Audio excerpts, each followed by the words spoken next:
Good evening, everyone, and welcome to the regular council meeting for Wednesday, October 22nd, 2025.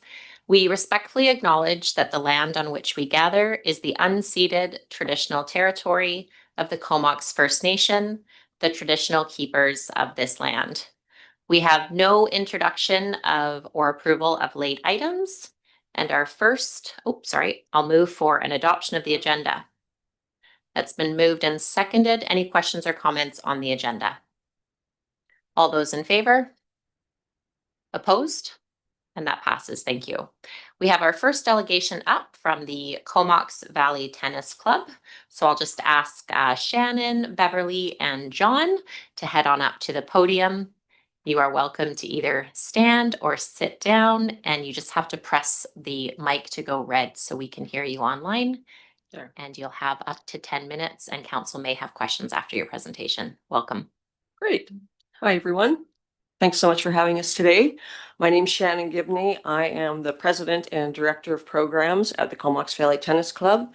With me are John Barry, our director of the social committee, and Beverly Hines is our treasurer. We are a board of 9 directors, all volunteers. We're headquartered at Anderton Park, just up the street here, where we've been there for over 40 years, and that's where our clubhouse is, which we lease from the city. We have a club membership of 240 people currently, with a very diverse age range. Our youngest is 12 and our oldest is 87 and still playing several times a week, which is pretty amazing. Our season runs officially from April through October, but given our mild weather, a lot of us do play throughout the winter too, which is really nice.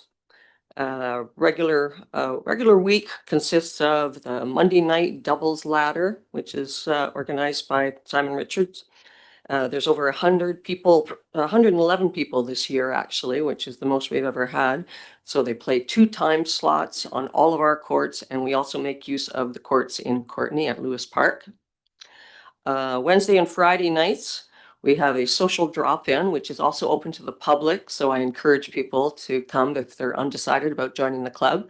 And it's a great way to meet and see what their skills are like, get assessed by us, and just kind of get a sense of the vibe of the club. And usually they end up as members. On Thursday nights, we have the fixed and mixed doubles, which is fixed partner and mixed gender. So that runs throughout the summer as well and very popular. We also have a skills development workshops. We did 2 of them this summer. We're probably going to do more of them next year because they were really well attended. We offer private lessons. We have 3 instructors in the club. And we also offer a singles league, which is self-directed online. So that's all from me. John? Thanks, Shannon. So I'm not really talking about the social things going on at the club tonight, but I have some information here about the facilities that we currently take care of up there at the site. So, so the Comox Valley Tennis Club's facilities, contributions to the town of Comox. And I just ordered a new pair of glasses, so bear with me. So the Wi-Fi and security camera, which the town of Comox uses, we pay $95 a month. The club pays for that. And also we provide a security camera for in and around the clubhouse there. So that helps prevent a little possible vandalism just by having it there, a little deterrence. Also, we provide squeegees to dry and brooms to sweep the courts played by the club and the town of Comox Junior program. We provide and maintain an AED machine at the clubhouse as well. Maintenance of courts and upper lower clubhouse spaces, including repair of nets, sweeping courts, pickup of garbage, notifying the town of paint and power washing of the courts as required, and keeping all the spaces in the clubhouse clean and maintained. We also have events throughout the year. We use the clubhouse for including social get-togethers, Comox Valley Tennis Club board meetings. We regularly receive positive comments from those who like to see tennis being played and related activities being enjoyed in and around the clubhouse. We provide drop-in days. I think Shannon already mentioned that, but I'll quickly say it again. Throughout the summer, when new community members can play tennis and decide to join the club, this happens regularly. They get a tour of the clubhouse if they drop by and are welcome to play that day. More often than not, they join the club immediately. That's what happened to me. I dropped in one day and I saw this great group of people playing tennis, and I've had an amazing summer this year as being part of the group. More often than not, they join the club immediately after seeing the good spirit of the players, preparedness of the organization, and the cleanliness of the facilities that we maintain. In closing, the clubhouse was originally donated to specifically for the Comox Valley Tennis Club by the town of Comox. The club and its many members, past and present, take care of the clubhouse and courts in recognition of the town's generosity and look forward to maintaining these facilities at their current level or better in the future. Respectfully, the Comox Valley Tennis Club Board. Thank you very much, everybody.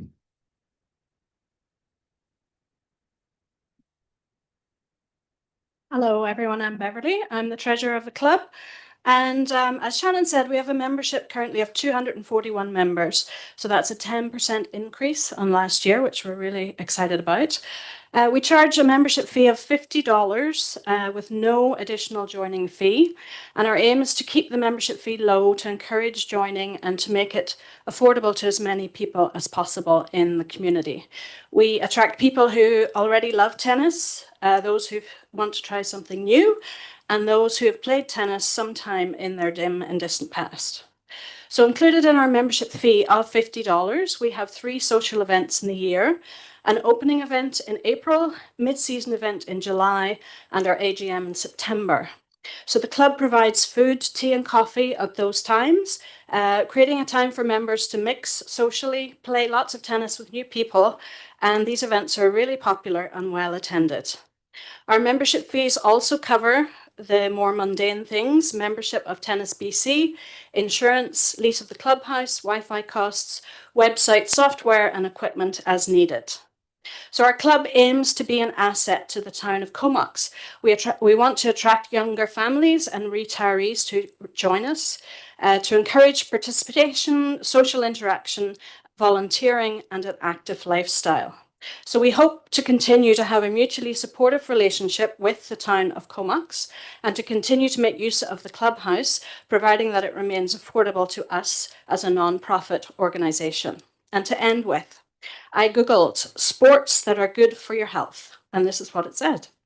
The sports that best affect health by increasing life expectancy include racket sports like tennis and badminton, as well as swimming and cycling, according to various studies. Tennis, in particular, is associated with the highest gains in longevity due to its combination of aerobic, strength, and social benefits. So thank you all for listening and for having us here today. Thank you, Beverly. And I'll just ask that you just see if there's questions from around the table. So for council and the public, we will be discussing the park clubhouse this evening. There is the license to use issue for 2 years and the look at the asset replacement cost to the club. So that will be in the agenda later this evening. Do we have any questions from council for the tennis club? Okay, I just have one quick question. I looked up on the website that it was the $50. Has that been kind of a maintained annual cost for the last couple of years, or has that had some gradual increases? Okay. Up until last year, it was $40. It had been that for 10 years. And with everything going up in price, we decided that it was time to increase that. Yes, it was 25% increased, but actually averaged inflation rate over those 10 years was almost exactly the same. So we felt we were okay. Perfect. That's helpful as we look at the cost tonight. So thank you so much for attending and sharing the information that's helpful for all ages in the Comox Valley. Thank you. And you're welcome to stay or to depart for the meeting. Thank you. So moving on to page 9, we have adoption of meeting minutes for Wednesday, October 1st to be adopted. Moved.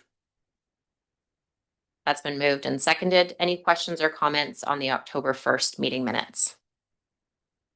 All those in favor? Opposed? And that passes unanimously. Thank you. We're on page 17, the Strategic Planning Committee meeting minutes for October 8th for receipt. Second. Moved and seconded. Any questions on the October 8 minutes for receipt? All those in favor? Opposed? And that passes unanimously. Thank you.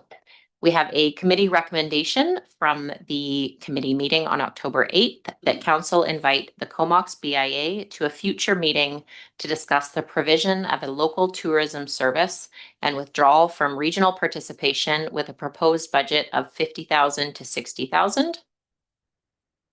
That's been moved and seconded. And any questions or comments on that recommendation? We have Councillor Kerr and then Councillor Hazlitt for discussion. Just a quick one. It says and withdrawal. Is that and to discuss withdrawal? Is that the intent of that? Not we're deciding to withdraw at this time? I'm going to have staff clarify as I was not present.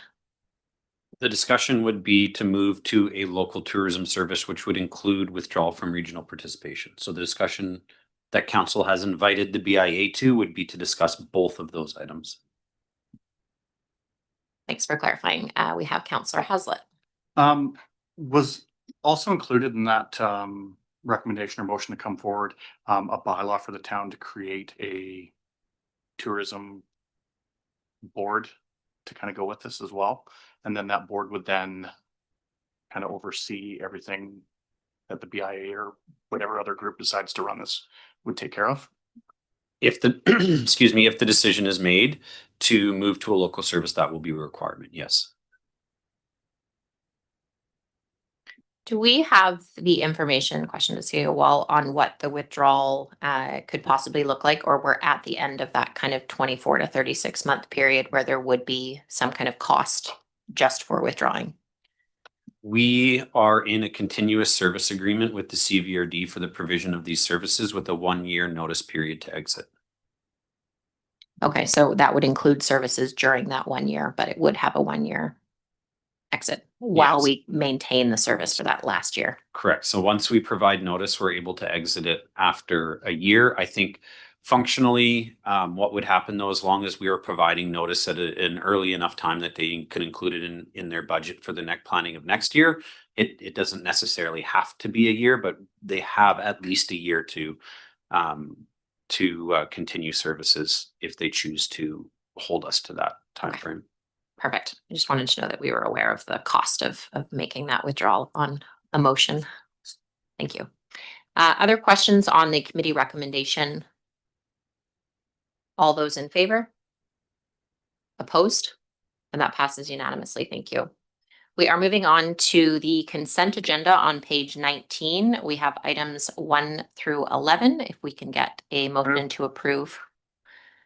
That's been moved and seconded, and receiving 1 through 11. All those in favor? Opposed? And those are received. So just going through items, just remember we need a seconder for items to be pulled out. Are there items that council would like to remove from the consent agenda? I will pull out, I'll just go first, if that's okay, number 10 and 11. So that is on the Comox residents. There's 2 letters, but we received more inquiries on the RV on Stewart Street, and in this one says Comox Mall parking lot. I'm just getting my notes here to clarify. So our bylaw department was aware in the last month of 2 RVs that have been within the town of Comox boundaries. One was on town property and one was on private property. One of the 2 RVs has been removed, and the other RV is in process of being managed in our process that's laid out for this type of situation. Just for those concerned in the community about this, there is a process that we work with the RCMP as far as the trespassing goes. And then bylaw works with the individual property owners who, just to confirm, is not Comox Centre Mall, in order to have the RVs removed. So it doesn't happen immediately, but these are in process, and one of the 2 RVs has been removed. And we are very aware of the ongoing situation and making sure we consider the property rights and dignity of all parties involved. So just wanted to speak to those 2 letters and the letters that have come in. Any other comments on the RV letters? Okay, other items for removal? Counselor Grant? Yes. Moved and seconded. So this is a letter from Don Pardiak regarding zero land tax increase, and he's comparing this to Vancouver, where they're talking about a 0% tax increase this year. You know, we've got the budget, or the preliminary budget is on our agenda here for, I think it's 8.64%. And that's, you know, when you look through that budget, there isn't very much, if anything, that you can really cut out of that budget. The reality is that we need to bring in more revenue somehow, and that's the bottom line of how this works. You know, our big issue this year is wages and benefits, and you know, as we're negotiating with the union right now, that's adding, every time we put a percent on that, we're adding a percent to our taxes, and so you know, this becomes a really big problem for us. And I mean, I get where you're coming from when you don't like the big tax increases. Trust me, I hate them, but you know, we have to find a way to make this work somehow. Doing zero like Vancouver is doing, I think, is a big mistake for them. But you know, we're aware of the issue. It's just really hard for us to deal with right now. Thanks for those comments, and we'll be getting into that discussion later this evening. So thanks for addressing that. Any other comments on number 5 before we look for other council items? Okay. Other items to be removed from consent agenda. We have Councillor Hazlitt. Number 9. Moved and seconded, and that's on the pre-zoning request for 1630 Brighton and 1000 Pritchard Road. We are going to be talking about some of the pre-zoning a little bit later here in the evening. I just want to make sure that that these properties are something that we're going to be speaking about a little bit later. So while this is landing in our consent agenda, I do hope that we can talk about it a little bit later as well. Yeah, I'll say that that's probably best during the pre-zoning discussion, but I'll just look to staff to confirm. We'll add that letter from the consent agenda to the discussion as long as you bring that up also at that time for discussion. Councillor Grant. Yeah, so on this, I noticed that you know, as we're talking about this in our agenda later, it's actually pretty specific to the address.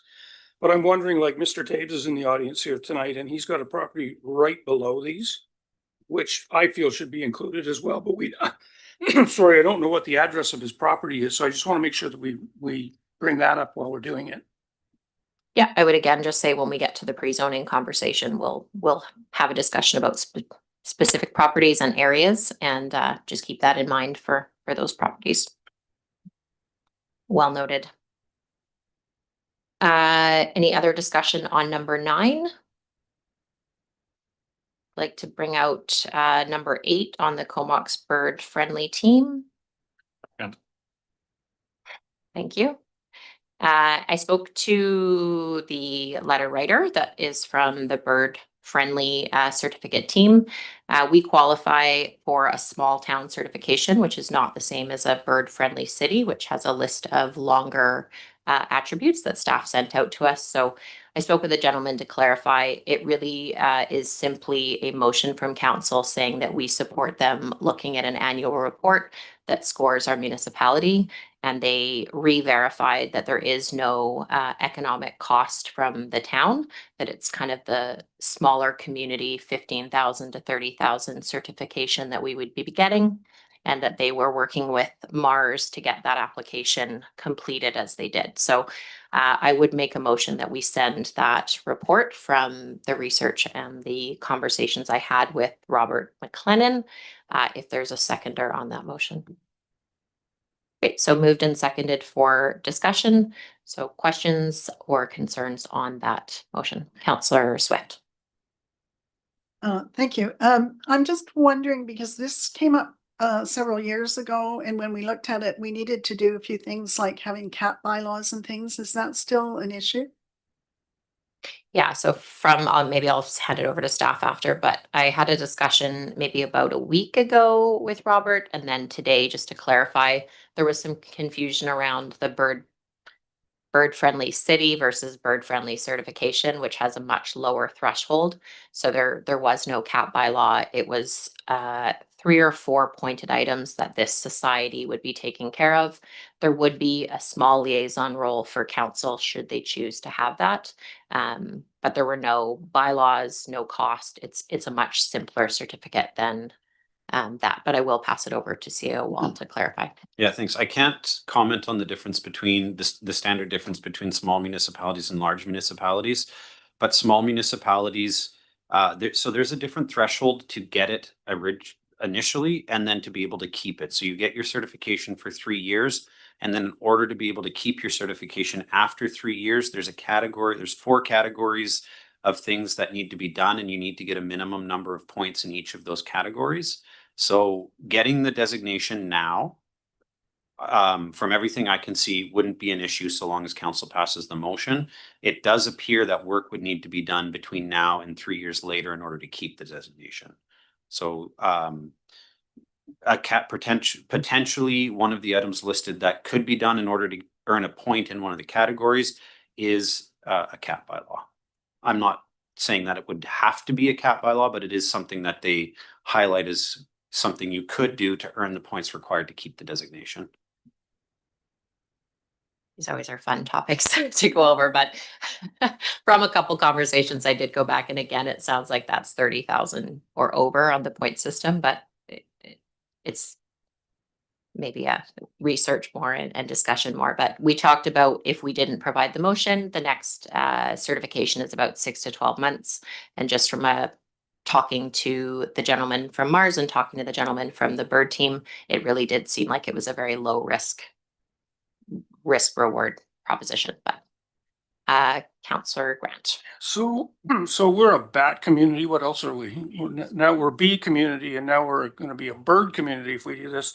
How much staff time goes into all of this to keep these things certified and up to speed? And I'll send it over to CAO Wall, but I will say now that we already are those two, it makes the other ones significantly easier because the actions have already been I get that, but laid I'm and wondering how taken. much But money we're spending when staff time on those kind of CAO. things. I'm not sure off the top of my head, but I can say I'm certain because I'm looking at the document right now around the small city standard, small municipal standard for a bird friendly community does have the requirement to meet those the 4 categories and scoring points in each of those categories. So there has been no staff analysis done beyond getting into the bird friendly city. The work that we've done between the bats, between the bees, and between the urban forest management plan, I don't think there's any concern that we would be able to score enough to get the bird friendly community. What we have not done is take a look at what would need to be done to maintain that certification in 3 years. What I'll say to council is when you give us direction to be a whatever friendly community it is under the bats and bees that we have right now, that is direction mostly in our parks department, but in others as well, to ensure that we are doing the work to maintain the certification. Should council pass a motion to be a bird friendly community, then we would start to look at what work is required in order to maintain that. I don't know what the costs are. It might not be much. I don't think the cost for the bird or the bats and the bees was overly large, and I don't know if it would be for the birds either. But when we get that direction to get those designations, we then do the work in order to maintain the designations. Thank you for that. And I don't want to debate back and forth too much, but no, not at all. But from the package that was sent to me about, again, a 15 to 30,000 municipality, those other items were optional in keeping the certification. So it might be our interpretation of the documents. But to me, it's low enough risk to support in favor. Councillor Blacklock. Well, I would vote in favor of sending the letter. I think it would be great to be acknowledged as a bird friendly community along with bees and bats. I also worry, I think we should also maybe get ahead of the game and think about badgers and also deers and fish. But we'll stick with birds for now, and I'm speaking in favor of birds. Thank you. It sounds comical and low risk, but it is talking about ecosystem, and we really pride ourselves on being a community that cares about that as we develop and look at growth. So thank you for entertaining these conversations. Councillor Haslett. I'm in favor of this as it doesn't have any money tied to it. However, moving forward, I think if it's going to take staff time and money for these things, let's just do the things that we need to do to hit the low lying fruit and not bother with these things moving forward, because spending staff time spending community money on these types of things is insane to me. Thank you for those comments. And I will say from a public perspective, we get really great feedback on being a bat-friendly community and also a bee-friendly community. And it's something our residents have gotten on board with and done in their own yards and landscaping. So again, it's a somewhat of a small action to work towards better ecosystem. Any other questions or comments before we vote on sending a letter of support? Again, it's to the bird group doing the work and advocacy and occasionally connecting in. We're taking some low risk there of what that looks like, but we can reevaluate as we do with the other programs. All those in favor of sending a letter of support? Opposed? And that passes unanimously. Thank you. Other items from the consent agenda for removal. Okay, so we'll move on from there. Thank you. Under unfinished business, we have the report from Planning and Director of Development Services titled Affordable Housing Sites to be received for information on page 39. Move receipt. That's been moved and seconded. And do we have any questions or comments on the 3 sites that have been provided in the Affordable Housing Sites report? Okay, all those in favor of receipt of information? Opposed? And that passes. And thank you very much to planning to providing that for our consideration. Under unfinished business, item B, we have a letter from Jeff West or a follow-up item for Habitat for Humanity, looking at the project on 2161 Park Drive for affordable housing. Sorry, we have Councillor Blacklock. I just, with all discussions with respect to Habitat for Humanity, I declare myself in conflict and will leave the room quickly. Perfect. And do you want to just state the reason why, just as part of? Yeah, just so the public's aware, my spouse works for Habitat for Humanity. Thank you for clarifying, and we'll just wait as you depart.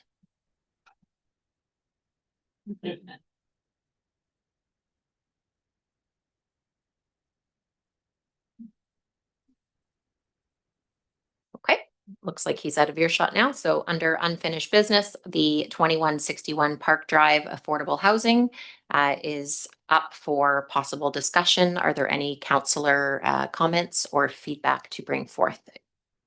Councillor Grant. Yeah, just in reading this report, the Park Drive site doesn't appear to be a very suitable spot for this with the condition of the servicing and other things. There was a couple of other sites on that map, but none of them really seem to fit very well. So I don't know what the options are, but the ones that they're picking here don't seem like they would work very well. Councillor Kerr. Thank you. I am in just general support of Habitat for Humanity putting some affordable units on this site. Just a question about the sewer issues. Page 41 of the agenda just mentions that this area does have some sewer capacity. Would there be capacity for an 8-unit small scale housing development from a sewage standpoint if that were to go ahead? Through to CAO. I'll pass that to Director Ashfield. Thank you. It drains into the western foreshore, which is currently at capacity. We can have a closer look at it to see if the 8 units, but we have that in our 5-year capital plan for upgrade, I believe in 2028 or 2029. But we can have a closer look, but I believe the last modeling that we were at capacity with that foreshore main. So just for clarification, through CAO to Director Ashfield, that would mean that in order to have 8 units on that site, it would need to wait for that upgrade at 2029. Correct. Yep. But also indicate we can have a closer look and read and just confirm the actual numbers. But as it stands, it's at capacity. Okay. Consideration before we look at public consultation on these things. Thank you. Councillor Mayer.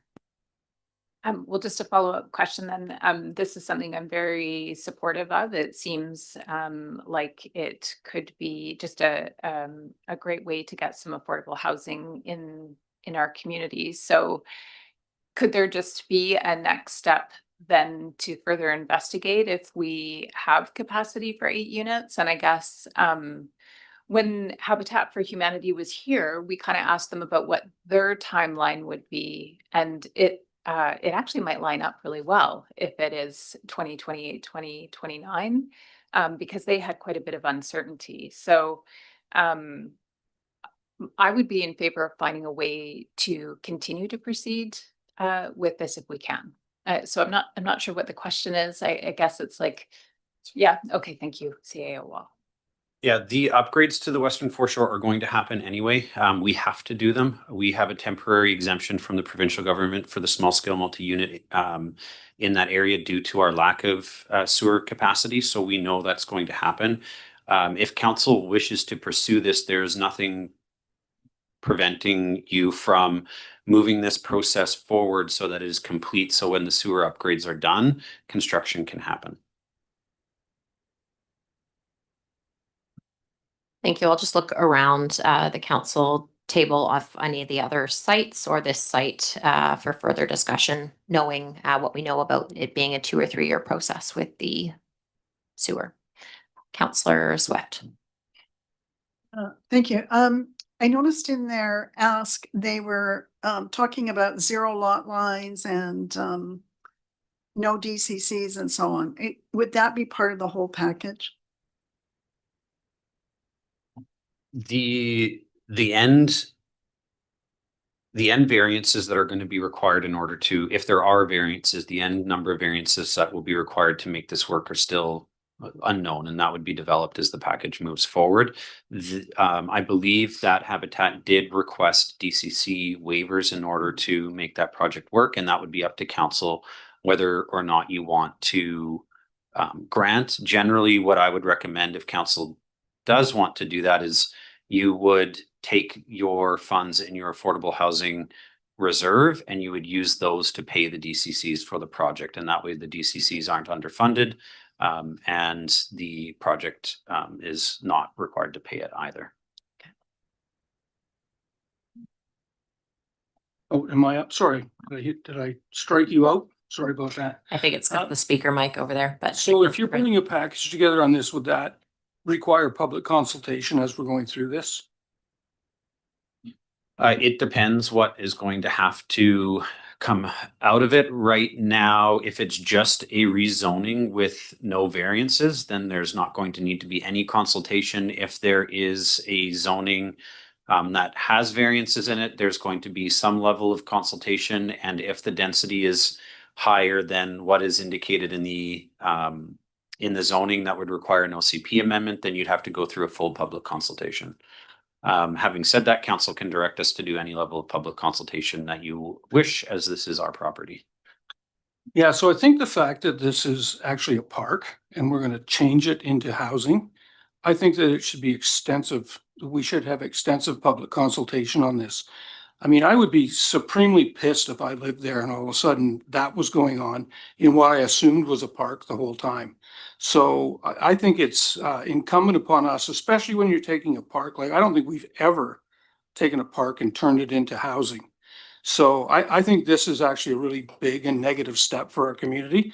Love Habitat, love what they do, hate the location they picked. And I think that we should really do public consultation in a really big way here, if this is something that you think we want to do. Looking around the table, it looks like everyone's had some time to comment on this. I'm very supportive of that location and the size of the 8 units. It's too bad that it's not prepped for building sooner, but I recognize that there's some challenges and concerns with the location and the public input. So I'm just going to put a motion forward that we look at some level of consultation with the public in the interim, and maybe I'll look to staff for what that looks like as far as what's feasible in the next, let's say, 3 or 4 months with what we have going on.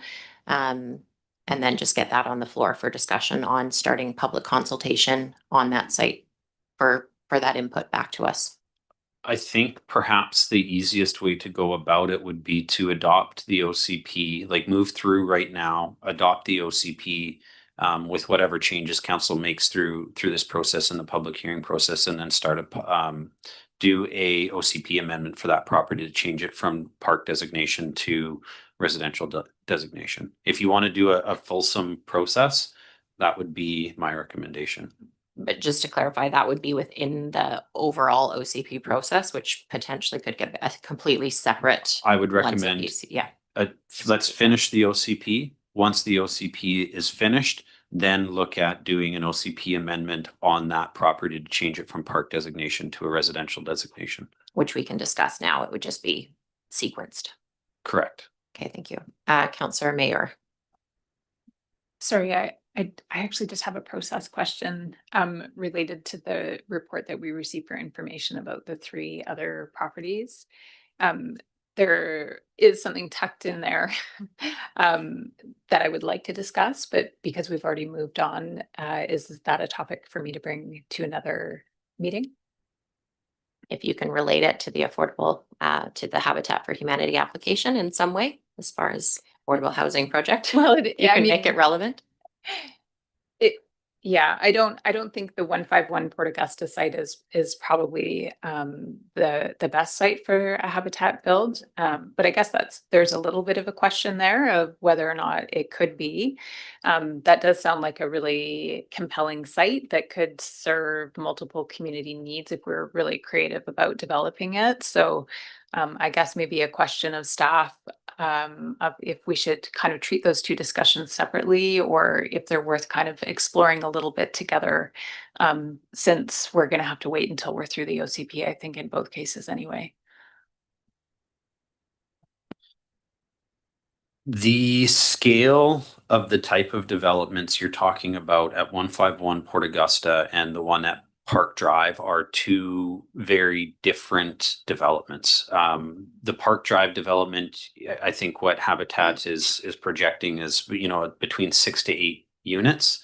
The type of development which they would finance through their finance mechanisms, and then they're looking for a DCC waiver with the town.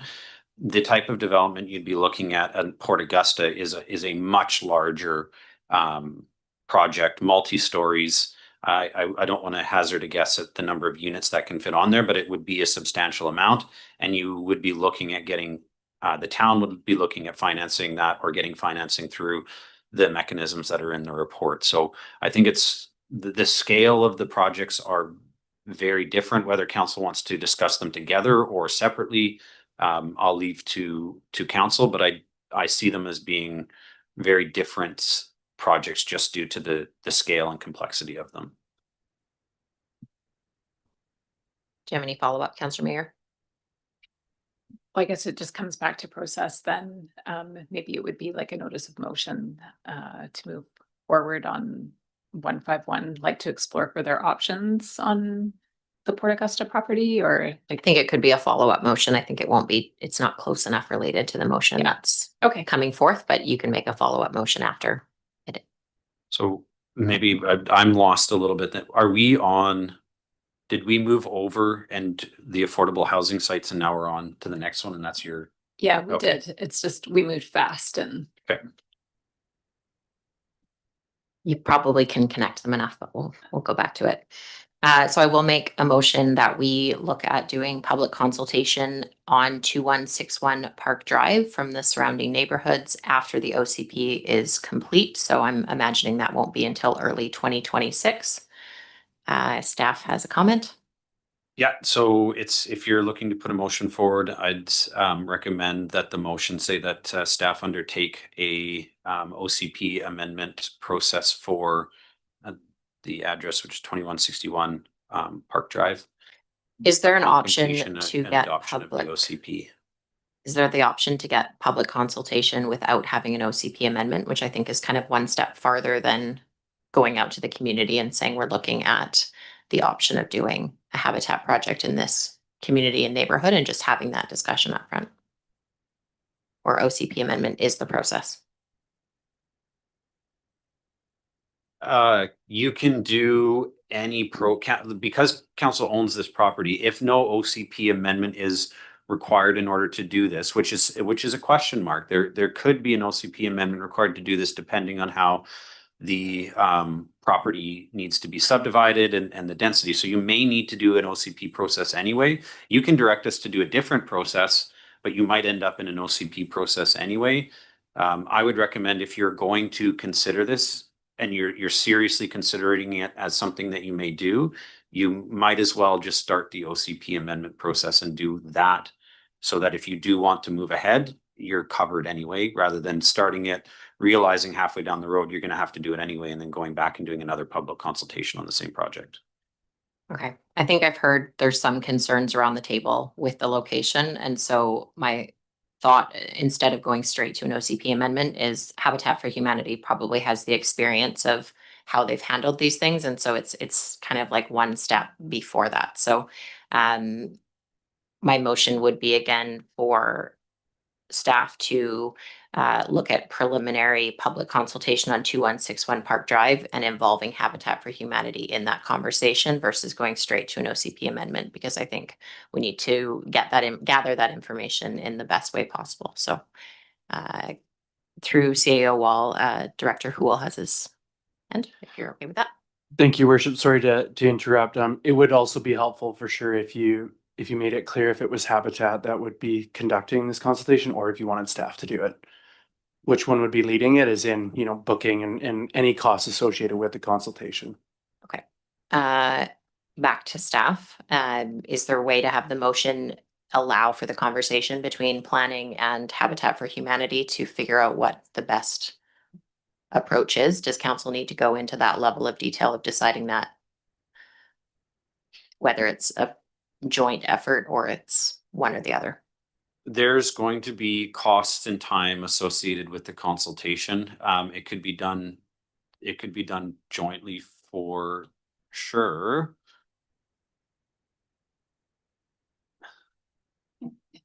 I'm just trying to think of the way through this. Do you want Habitat leading that, or do you want the town? Do you want the town to invest resources in the consultation? That's really the question. Do you want the town to invest resources and costs in the consultation, or do you want that to be solely borne by Habitat? Okay, so it would be at the cost and the direction of town, but while consulting Habitat for Humanity on best processes that they've used on their projects around Vancouver, So North Island. I will take that as clear direction that it's a staff-led consultative process, and we will of course involve Habitat in that process. Perfect, and not at the stage of OCP amendment. Knowing that that might follow. Correct. Crystal clear. Okay, is there a seconder for that motion or a clarification? Questions or comments on that motion to start engagement? Again, this would be in 2026 after the OCP is complete. We have Councillor Hazlitt. Just curious, when it comes to this engagement, what are we looking at for cost for this? If the town's gonna take it on versus Habitat? I think it's better that the town takes it on because we have, I don't necessarily think a conflict, but if we do it, we're having a little bit more clear lens of it versus Habitat, who's trying to get the property. We'll have to talk about what we're going to do for consultation. If we're not going to do newspaper notifications, which would be required for doing the OCP, that's where a lot of the hard costs come from. I think that Habitat probably has a lot of the information that we would want to have. So we're not, for example, going to have to make our own drawings or anything like that. It may be a fairly simple process. So I don't think it's going to be too expensive. There'll be some staff time for sure. But as far as hard cash, because we're not going out to, or because we're not doing an OCP amendment with public notification requirements, it shouldn't be too expensive, no. Councillor Grant. So you got me in a real quandary here because I don't want you to go ahead and do this at all. But if you do it, then I want you to have public consultation. And I don't think that we've actually voted around this table on whether we want to go through with this or not. And so we're going to have a public consultation on something we haven't even asked ourselves if we want to do yet. So I think we're a little bit out of sorts here. I think that's a choice. I'm not 100% on it, but the public consultation will drive my decision on that. So I'm very supportive of Habitat having housing, social housing in the town of Comox, but I want to hear what the specific concerns are so that we can decide if they're addressable or workable or not. So it's the reason we haven't voted on it is because we've been talking about public consultation. So if you're not in support of Habitat being at that location specifically, no matter what public consultation, then you would vote against public consultation. But this is one way we get to making a decision on it. But then if if everybody does want to do it and I say, yes, I want the public consultation, but I don't want the project at all. So you've got me trying to figure out, like, I don't know what to vote on this. I don't want to do it at all, but I if can't you are tell you. going to do it, I want to do public consultation. I think we've got this done backwards. Over to CAO Wall. One method you can take, and the motion that's on the floor is on the floor, so council's gonna have to deal with that. But one approach you can take is to just deal with the question of public consultation now. So decide, it sounded to me, what you're saying is you want to make sure there's public consultation if it's going to go ahead. So I'd recommend voting in the affirmative. Now, once that motion is dealt with, you can introduce a motion on the floor to just stop the project altogether. And if that project if that motion passes, then we would obviously not do the public consultation. These things are always hard to know where to start, but both ways would not seem right if you approve the project without public consultation or vice versa. So starting here is a starting place. Questions or comments before we vote on, it's not an OCP amendment, but it would be public consultation with some discussion from Habitat for Humanity Vancouver Island North in sometime in early 2026 after the OCP is complete. All those in favor? Opposed? And that passes. Thank you for the discussion on that. I will have someone go find Councillor So I'm Black. just going to make a further motion then. Okay, That we abandon this site as a possible site for a habitat spot. I think that Habitat's a good group. I like what they do, but this is the wrong site, and I would make that motion. I'll second the motion to get this discussion started. okay. So the motion to not look at 2161 Park Drive for Habitat for Humanity is on the table. I'm going to go to CAO Wall before I go to Councillor Haslett. Yeah, I just want to put language out there that maybe council can agree on, and that would be that 2161 Park Drive is not considered for an affordable housing project. Okay, we'll go to Councillor Haslett.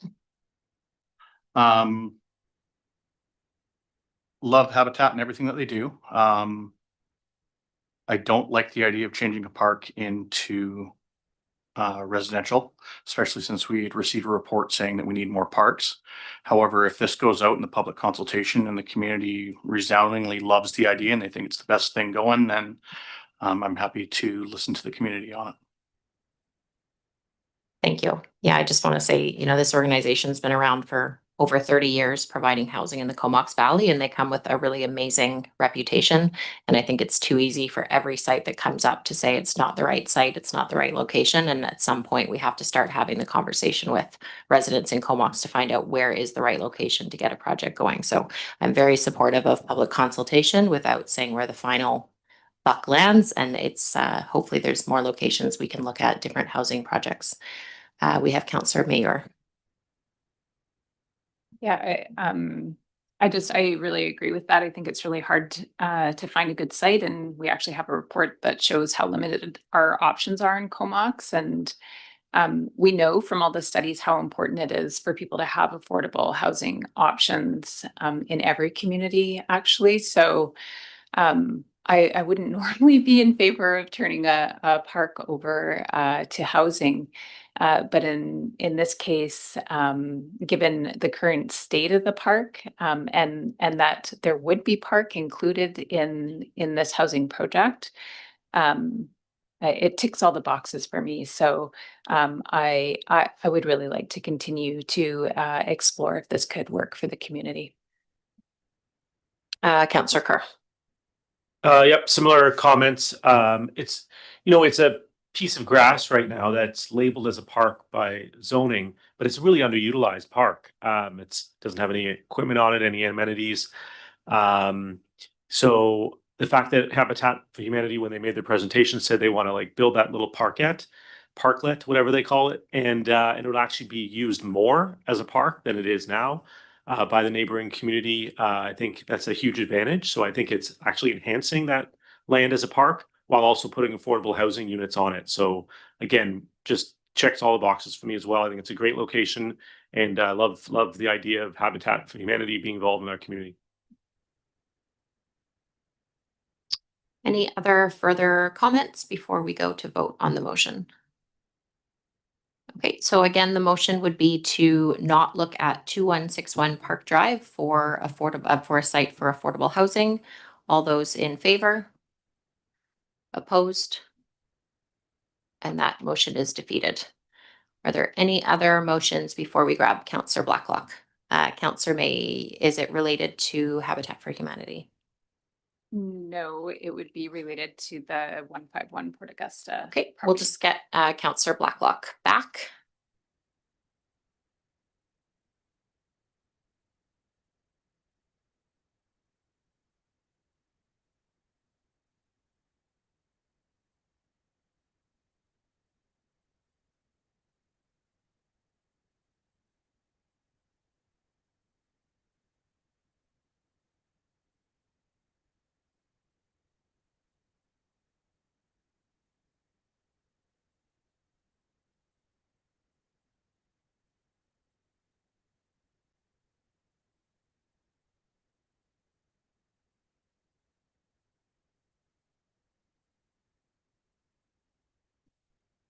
We're just going to wait a moment until all councillors are back. Welcome back, Councillor Blacklock.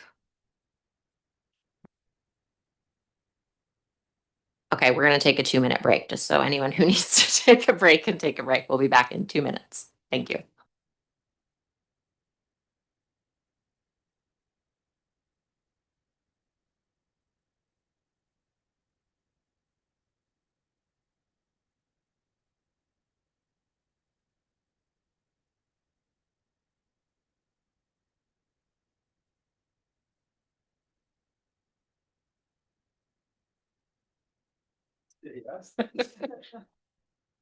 Okay, we're back early. I'll go over to Councillor Mayor. Thanks. I just, well, first of all, I wanted to thank staff for the work that they did to identify these potential housing sites, and the 151 Port Augusta Street does sound really interesting. So I would like to put forward a motion for staff to prepare a more detailed report for a future meeting outlining a potential submission to the Community Housing Fund. I think that would capture everything. I'm kind of taking words from the report, so that we can explore the idea further. There's an alternative recommendation. Oh, was there? Yeah, that would capture it. Right. Okay, great. Thank you. So on page 39, that administration be directed to prepare a report for a future council meeting outlining a possible submission to the BC Community Housing Fund for an affordable housing development at 151 Port Augusta Street. So the motion is on the floor. I'll second for discussion. Just have a question over to CAO Wall. Obviously, that's a really very central, great, large site that has a lot of potential.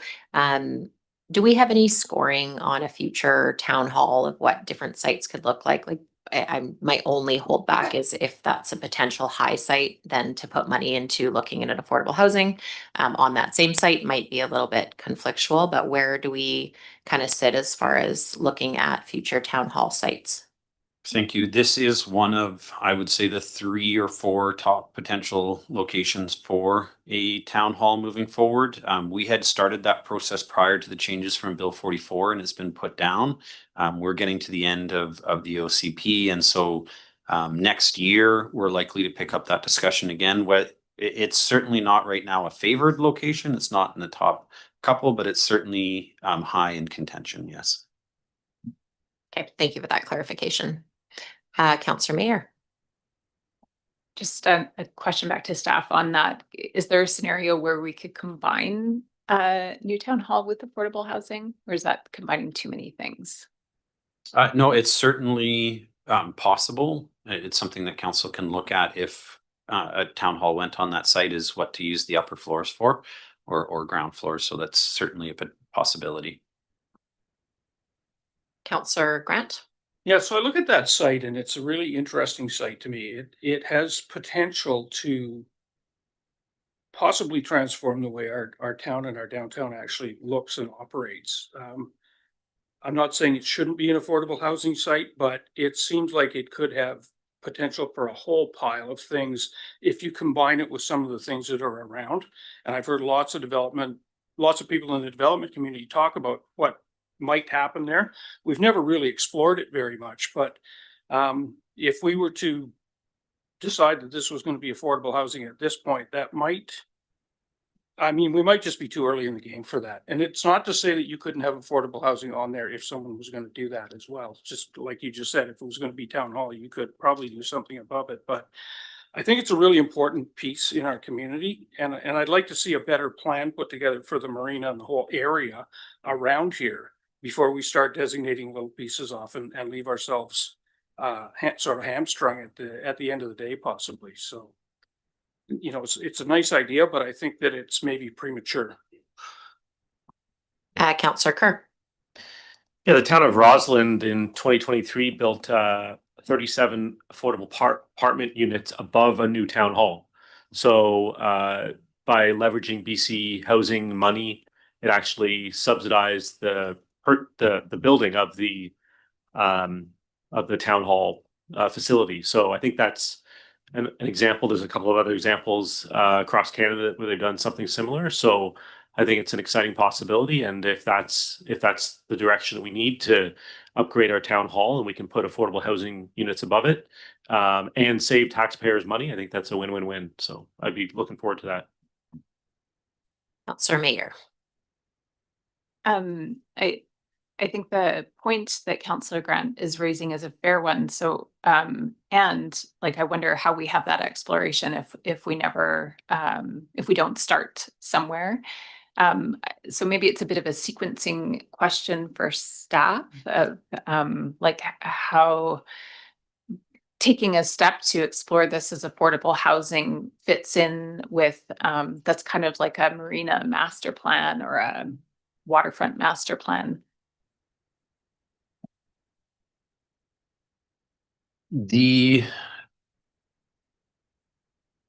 decision to locate a the decision where to locate a town hall and when to construct it is still at least a year away. And the other complicating factor that's going to come into this, I'm sure, is going to be the tax rates and the borrowing capacity of the town, given the level of infrastructure investment that we're making right now. I don't think you can move forward in the way that this report is suggesting to develop it as an affordable housing site while keeping it available for a town hall.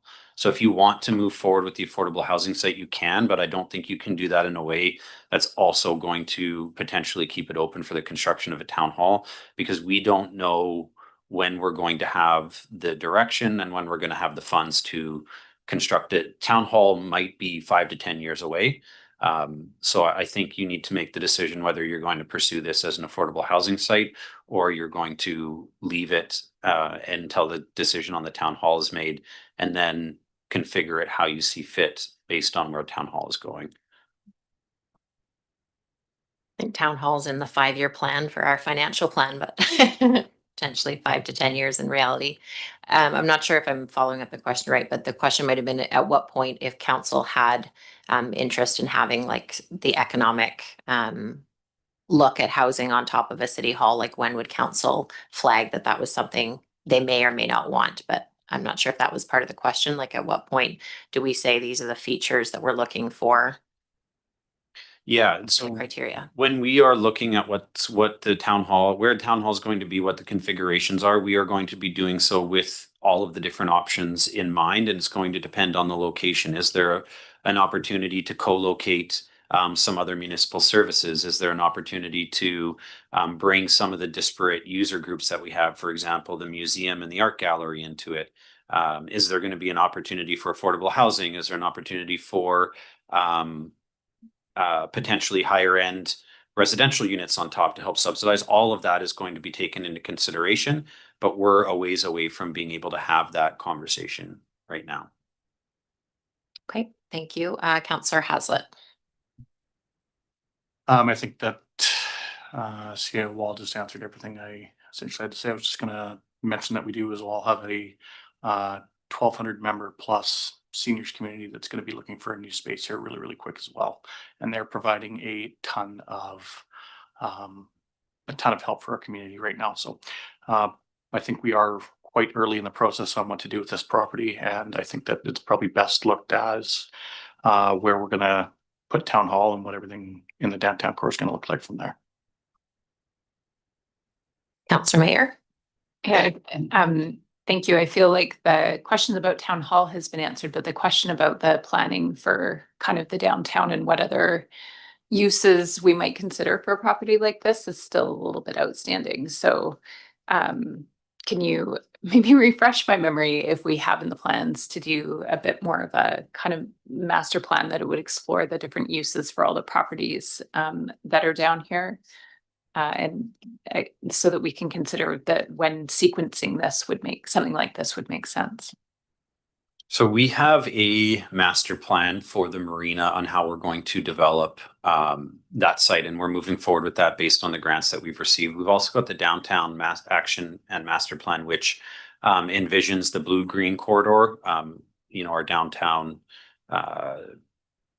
it envisions a blue-green corridor and how we can get that higher connection. And so that site could potentially be included in that. I would say right now, the idea of taking on another large construction project outside of the fire hall and town hall that we're already envisioning is not something that we have the staff capacity to do. So to the question of when are we going to look at potentially another large construction project, I don't know if that would be outside of specific council direction saying that this is now the priority. I'm not sure that would be within the next decade, nor do I think we will have the funds to do anything like that if it's not coupled with a town hall. Again, those are, I say that, but it is dependent on what council wants to do. If council wants to go out and do an AAP to get the money and said this is a priority, we will absolutely do it. I'm just looking at what we have in the budget right now and not seeing that being, not seeing how that fits in with the discussions that we've had so far. Okay, this is my final question. Would a staff report bring all of this together for us, or would it, would I have to change the wording of the motion so that it could kind of describe, the pros and cons of moving ahead and thinking about this particular property within the context of the marina plan and the downtown action plan? Is that what a staff report would provide? The staff report, it could, if that's what council asks for. Right now, the motion that you have on the floor is to bring a staff report on how we can access the funding program within the staff report in order to build affordable housing. That's what the motion on the table is. If you want us to look at that site and how it can be incorporated into a commercial experience for the downtown and an economic development experience for the downtown, that's something that we can do, but that would be different than what's in this staff report. And if you want us to try and do both at the same time, we can do that as well. But the other, we'd have to answer questions on funding and how council is going to get the money to do those things. So it does, if you want to pursue this as an affordable housing option, there will be financing and support that we can likely get externally to not require the town to take on the larger cost of this, which is what Director Houle is highlighting in his report. If it's going to be an economic revitalization or an economic push, it's likely going to need to be financed by the town, and we'd have to look at where that financing is going to come from. Okay. I thought you were done on the last one. Well, it's not a question, it's a comment. So I think I would like to actually defeat this motion and go away and put some thought into a motion that might better capture everything that we've talked about, as well as the affordable housing piece in the future. So thank you very much for. So we will still vote on the motion, but it sounds like there's some more thought that people want to put in based on what how central that piece of land is. So there is a motion to have a report to come back on, I believe it's 151 Port Augusta. It's not right in front of me. The property right there, to have affordable housing looked at, and the motion maker is saying she would be okay with defeat, but we will vote on that now. All those in favor of a report for affordable housing on, is it 151 Port Augusta? Make sure I get the address right. Perfect. Thank you.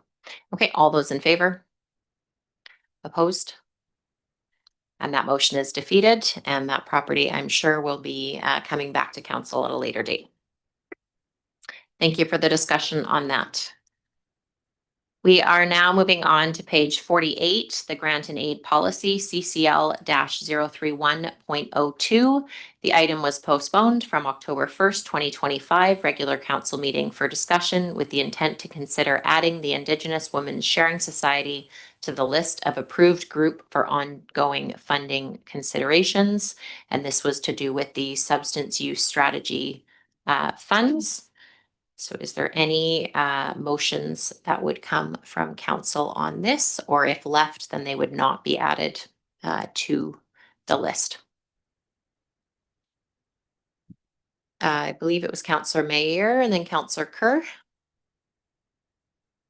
I was just gonna say I'd be in favor of making a motion to include them. So at least there was the option without council having to be working outside of the policy, which was such a challenge for us this time. So it wouldn't guarantee ongoing funding. It would just mean that we would consider their application in the future without it being an exception. And given the importance of the substance use strategy and action plan in our community, and that we have a liaison who sits on that, I would be very much in favor of adding them. Okay, so that motion has been made. Is there a seconder? Seconded, and for discussion, we'll go Councillor Kerr, the seconder, and then Councillor Hazlitt.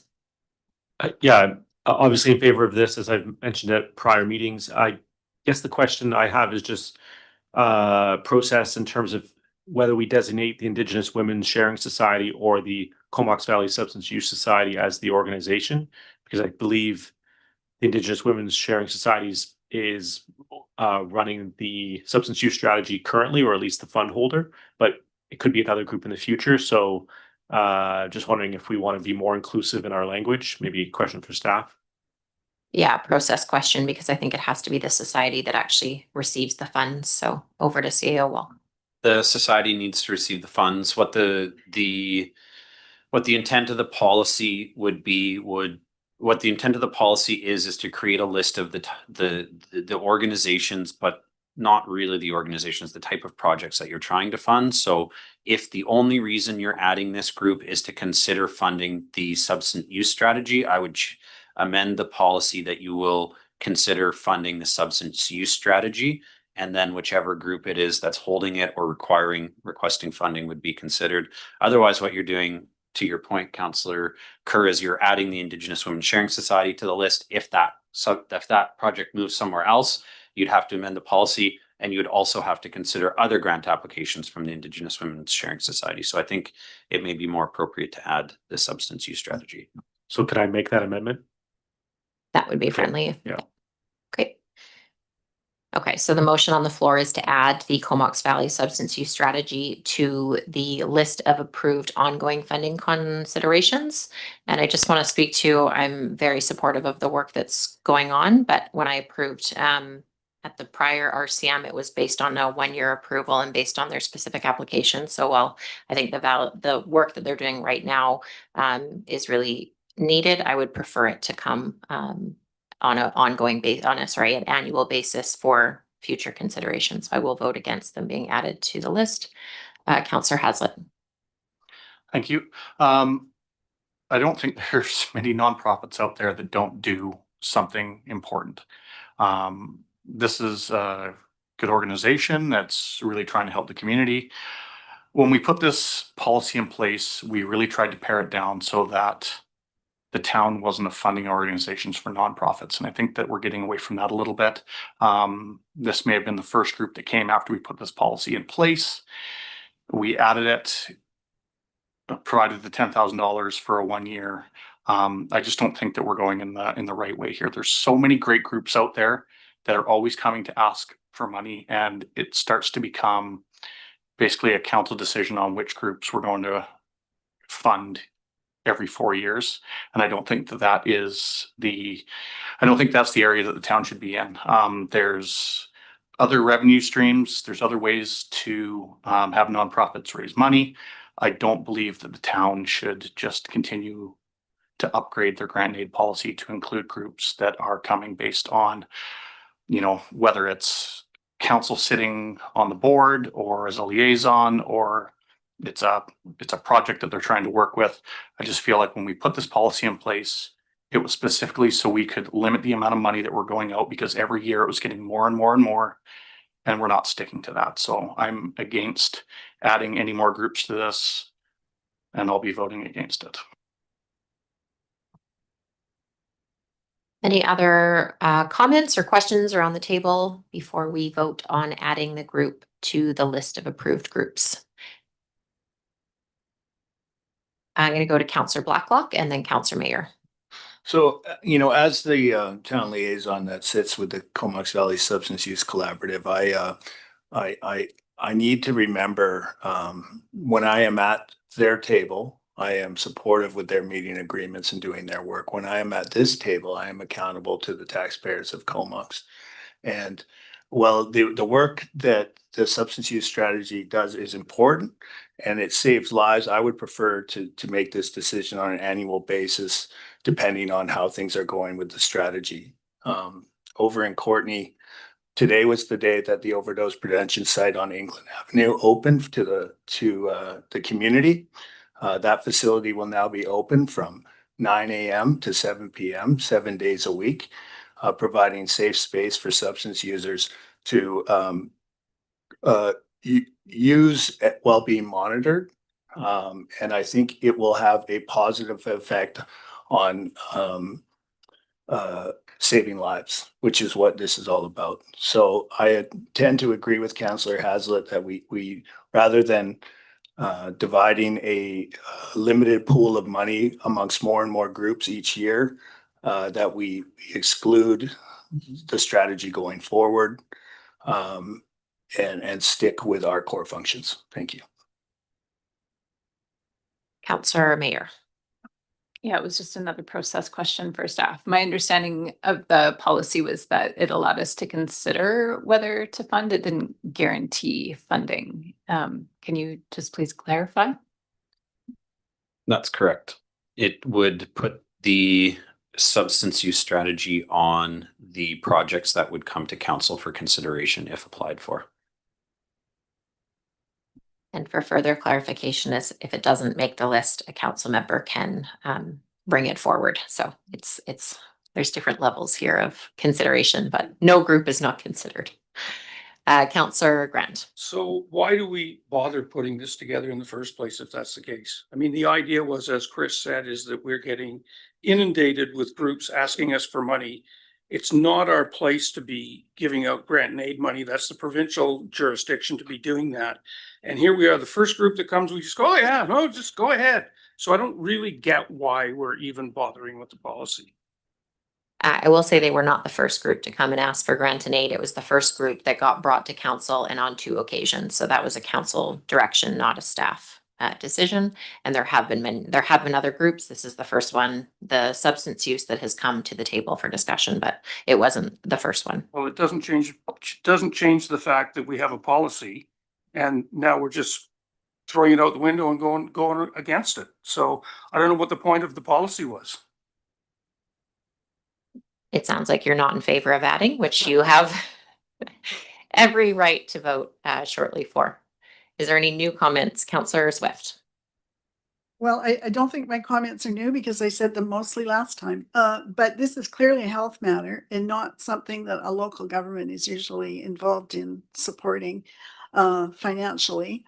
And it's just a classic download from the provincial government. So I'm not in favor of this. And I know they probably do good work, but I don't think there's any consensus out there in the public about how to best manage substance use and drugs. And so we have to remember we are representing the entire community.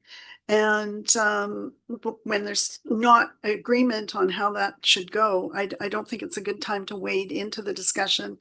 I don't have enough information to have an opinion on it, to be honest. So I'm not going to support this group being funded going forward. And I believe we should stay within our mandate and our policy. I believe everyone has had the opportunity to speak, and just again for clarification, because it's a bit complicated, we did grant them the $10,000 this past month for the work that they put forth, and this is to add to the future policy going forward, just for clarification there. So all those in favor of adding the Comox Valley substance use to the list of approved groups for ongoing funding consideration? Sorry, all those in favor? Opposed? And that motion is defeated. So again, they are able to apply to come through council, and a council member would have to advocate to bring that forward for funding. Thank you for that discussion. There are no special reports on bylaw adoptions. On page 51, we have the Development Application Procedures Bylaw number 2049 for adoption. Second. Moved and seconded. Any questions or comments on the Development Application Procedures Bylaw? All those in favor? Opposed? And that passes unanimously. Thank you. The next planning report, we have the Fees and Charges Amendment Bylaw number 2016.09 for adoption. Second. Just a reminder for everyone to use their mics if possible, please. That's been moved and seconded. Any questions or comments? All those in favor? Opposed? And that passes unanimously. We are on page 99. We have the Council Procedure Amendment Bylaw number 1960.01 for adoption. Moved. Councillor Hazlitt took your spot there. It's been moved and seconded. Any questions or comments on the Council Procedure Amendment Bylaw for adoption? All those in favor? Opposed? And that passes unanimously. We are on page 100, the Permissive Tax Exemption Bylaw number 2041 for adoption. Moved. Second. Moved and seconded. Any questions or comments? We have Councillor Swift, please. Thank you. It was just interesting to me when I looked at it this time, and I did talk to our CAO, and I know he's going to look into it for the next year, but I didn't realize that the Providence site was 2 different sites. So it seems to me that it would be reasonable to put some tax on the portion that's the land. So just my comment. With that comment, did you have any questions as far as the use on the property, or just more of a comment for a future year, just to clarify? Oh, I think it's just going forward. I think it was the L parcel, page 122. So, but in any event, for this year, we would keep it the same, but I was always thinking of it as one great site. Yeah, I think it's been split since they did the build maybe 2 years ago. Just a question for staff, if there wanted to be something flagged for future year consideration, as we've done in past for like the discussion pre-bylaw passing, is it possible to have that noted as something to be flagged for? Yeah, I would, Director Russrum can add it into the minutes. Perfect. Thanks. Maybe a new council, maybe just having that in the notes. Any other questions or comments on permissive tax exemption bylaw number 2041? Great. All those in favor? Opposed? And that passes unanimously. Thank you. We're now on new business. On page 137, we have the Community Center Modular Pump Track report, and there are 2 recommendations. Sorry, we are going to go backwards for a moment. No, Well. you're correct. For some reason, the alternative recommendations got pulled to the front and not the recommendation. So the recommendation on the pump track is that council approve a budget of $140,000 for the purchase of a modular pump track. The 115 and 155 are alternatives. Okay, perfect. So on page 137, you'll see that council approved the 140,000 modular pump track, and there is the other 2 alternatives. I'm just gonna speak to, or I'll go to Councillor Grant. Well, I just wanted to ask a question before we get too far on this. How does this affect our budget if we do this? It looks to me like it'd be a percent and a bit. 90 cents a household, I believe was the. Yeah, was so the I don't care 100, about that. I want to know what the percentage of our budget would be. it would be, give me 1 second.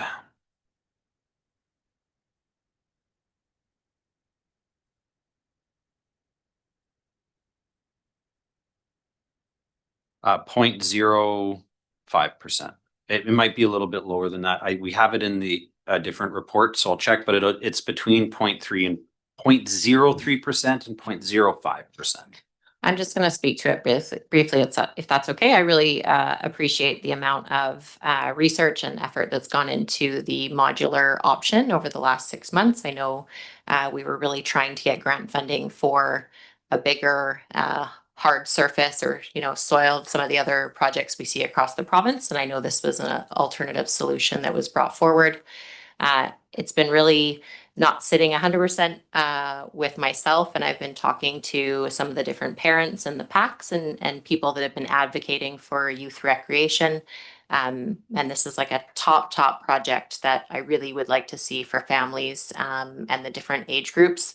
But I am not at the point of being able to vote in favor of the modular option yet. It's still something I'm coming to work through in my mind. So I know Councillor Grant has some concerns about the funding, maybe thinking we were looking at approving it, and we very well may tonight.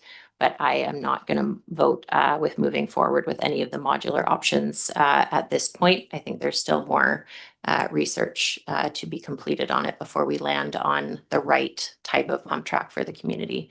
So there is no motion on the floor, but I'll just look to other councillors to input their thoughts and opinions on it. Councillor Mayor. Councillor Swift. Well, I know we were always hoping to make this a grant dependent project, and that's when we were in a position that it was going to cost a lot more too. But I was really excited by this project. And not only that, I would be hoping, one of my fears is that we need to do it right. And so I'm in favor of doing the $155,000 project, because I think it would appeal to a broader range of users. And we saw an amazing response to the pop-up park at the rec center this summer. The community is still talking about it. They absolutely loved it. There was hardly a time when you'd go by when somebody wasn't using some part of it.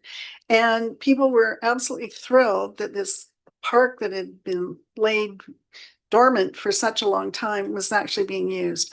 So I'm strongly in favor of this, but would hope that the $155 one, which would be larger, would be the one that we would select.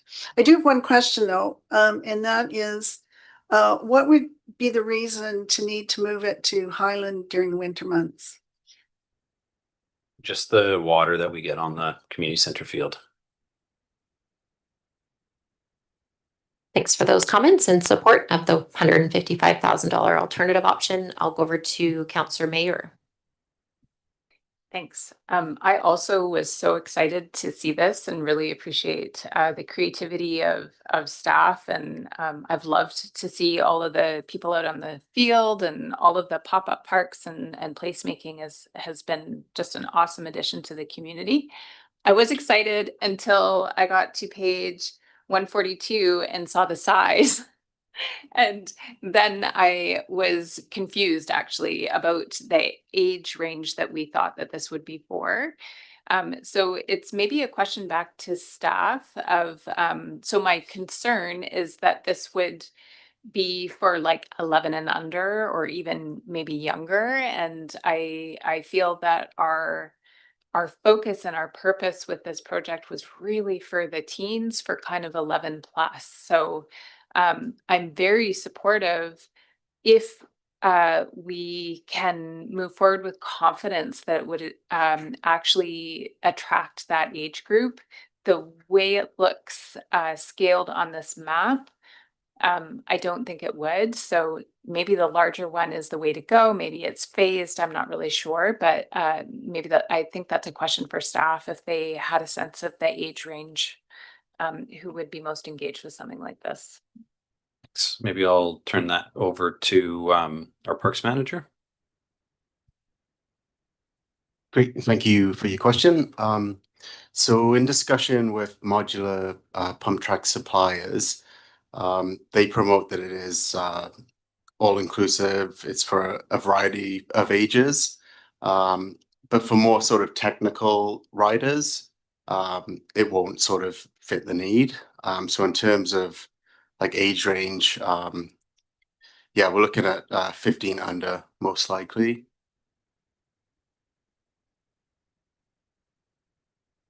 And sorry, would the step up maybe help make it a little bit more interesting for slightly older? Or would it just be more the same? Yes, with more money, you can increase the size and have more sort of technical challenges with the track. So, yeah.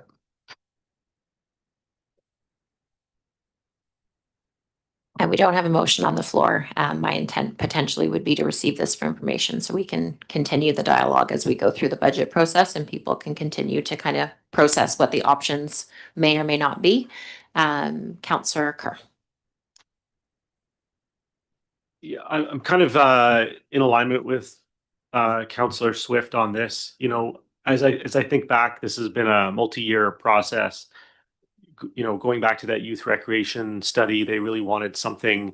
The youth of our town really wanted something kind of an adrenaline style activity, like a pump track.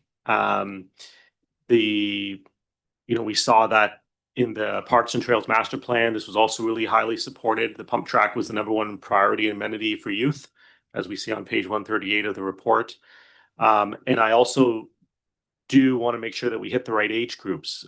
We have a lot of playgrounds and such for kind of younger children in town, a lot of great playgrounds, the splash pad, etc. So we want to make sure if we were to do this modular piece, we want to do it right. So I would agree the 155, the kind of more the Speed Star one that would actually maybe appeal to the younger teens, mid-teens as well. I think the fact that it's right beside the pop-up park, that's the location, and the summer market, and the rec center, and the disc golf course is great. That's a great kind of combination. You can do a bunch of those activities at once, and I think a lot of teenagers do use the disc golf course. I see them when I'm in there, and having this next door is something to add on. I also do really wish that we got some funding from the provincial government or feds to do the full $650,000 dirt-based pump track, but that didn't happen. And so we waited 2.5 years of this council, almost 3 years. And I think it's at this point, I'd rather do something than nothing. And so while I prefer a more robust project, I think that the fact that we have something that is a great option, the $155,000 option would be my preference, so that we hit those higher age groups, and I think we should go ahead with it. And it's a very small amount per household, 90 cents a household, which is I think definitely doable. Thanks. CEO Wall has comments, and then we'll go over to Councillor Grant. Yeah, maybe I'll just pass it over to Chief Schreiner to share some more funding information we received since the agenda went live. Last night, the Comox Firefighters Executive voted to donate $10,000 to this project. So that's available immediately. And I just maybe sorry. A note to council: you don't have a motion on the floor at this point.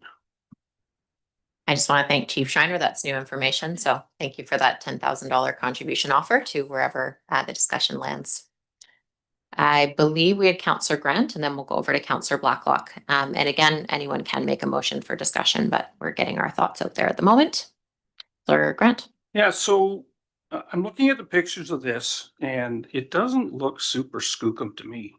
I could be wrong, but I think that in order for me to get behind this, I would need to get a little bit more information. Like, I've got a picture of one that I took when I was in Ottawa, and it's a piece of one of these pump tracks, and it's very skookum. Like, I would have no problem if we did that, but this doesn't look the same, and I just don't know from these pictures whether this is going to stand up to any kind of abuse. And if it's just for smaller children, it's a bit of a problem. But honestly, I agree with you. I think we should be doing this through our budget discussions and see how we can get our 8.6% budget down before we start spending more money.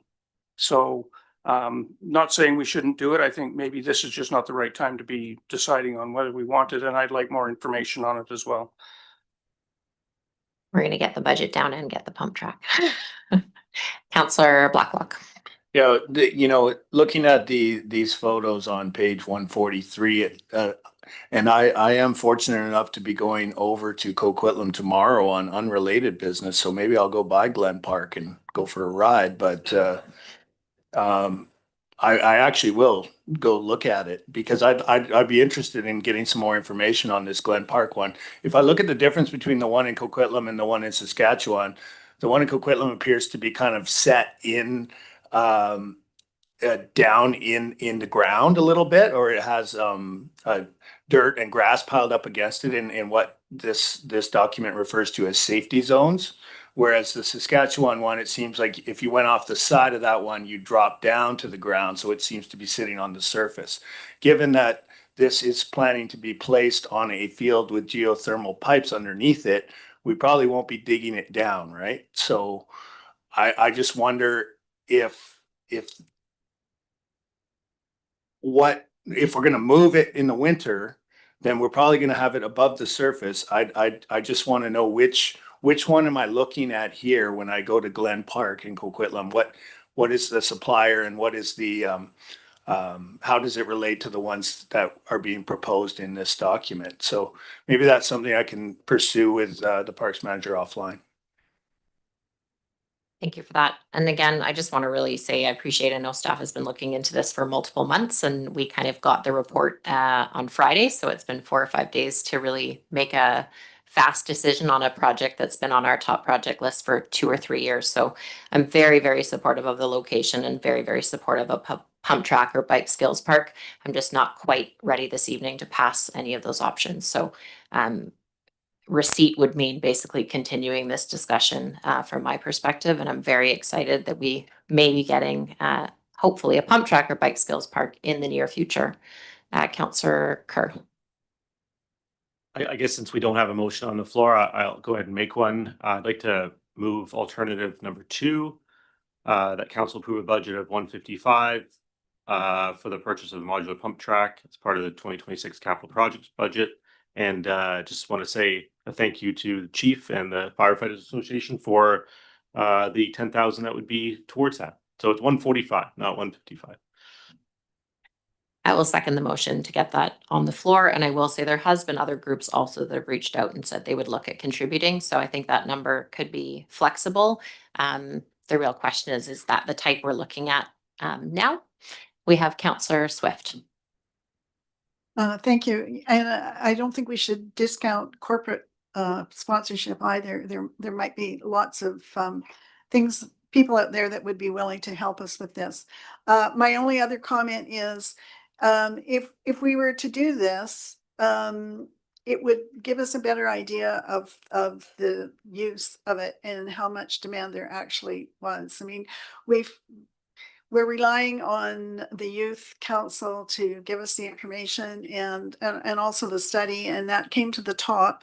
But this would be an opportunity to see how popular it was. So I think it's worth doing. Thank you for those comments. I believe we have Councillor Mayer and then Councillor Grant.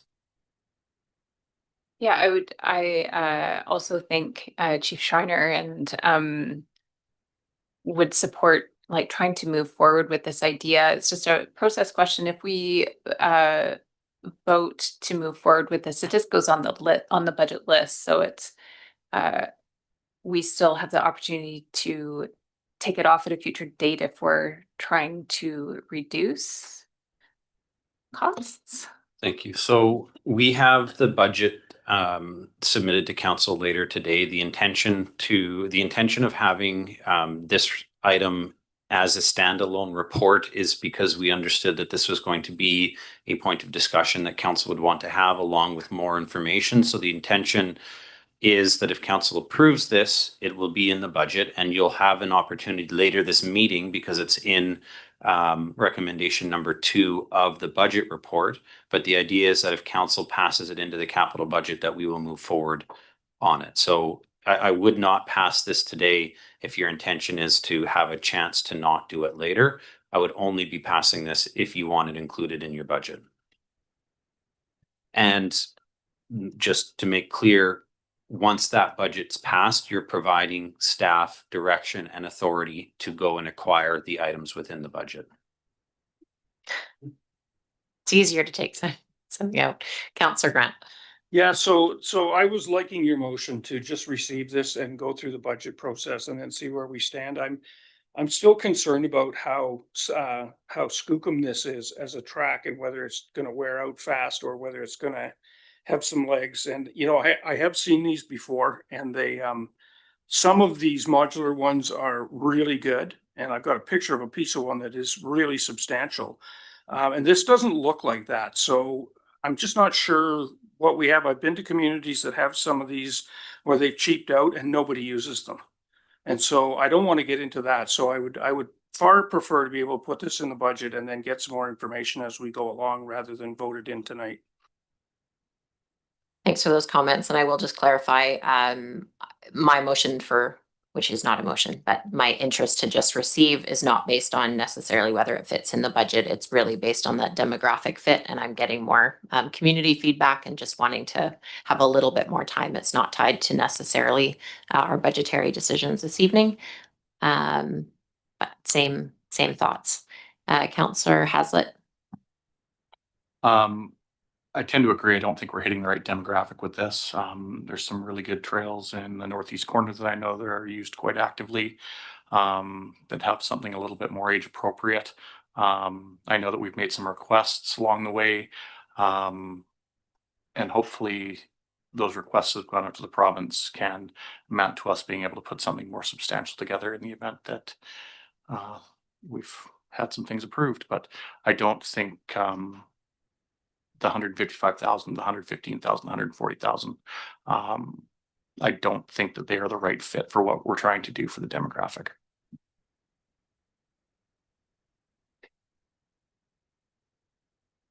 Just a clarification question from staff. If we vote against putting it forward tonight, there is still opportunity to have this added to the special projects budget because we are not finalizing our tax rate until April 2026. So voting to receive or against one option tonight does not take off the table this being put in the budget for 2026.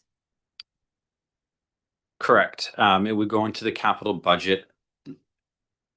I do not have concern if council on this issue wants to take more time prior to discussion. I just want to be very cautious of the idea. Well, the tax rate isn't set until April next year. And so the budgeting process is really 6 months.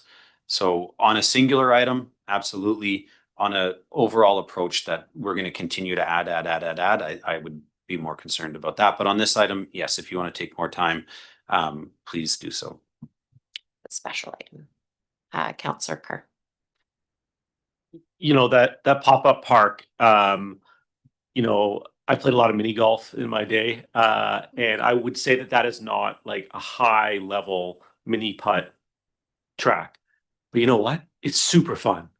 And it's in the middle of town, and it's great to go with kids and nephews and neighborhood kids and just go for half an hour and play. You know, the cornhole that we have downtown, not, you know, world cornhole championship level, you know, bean bags and boards. But you know what? Heck of a lot of fun to do while sipping a coffee that you just got from downtown.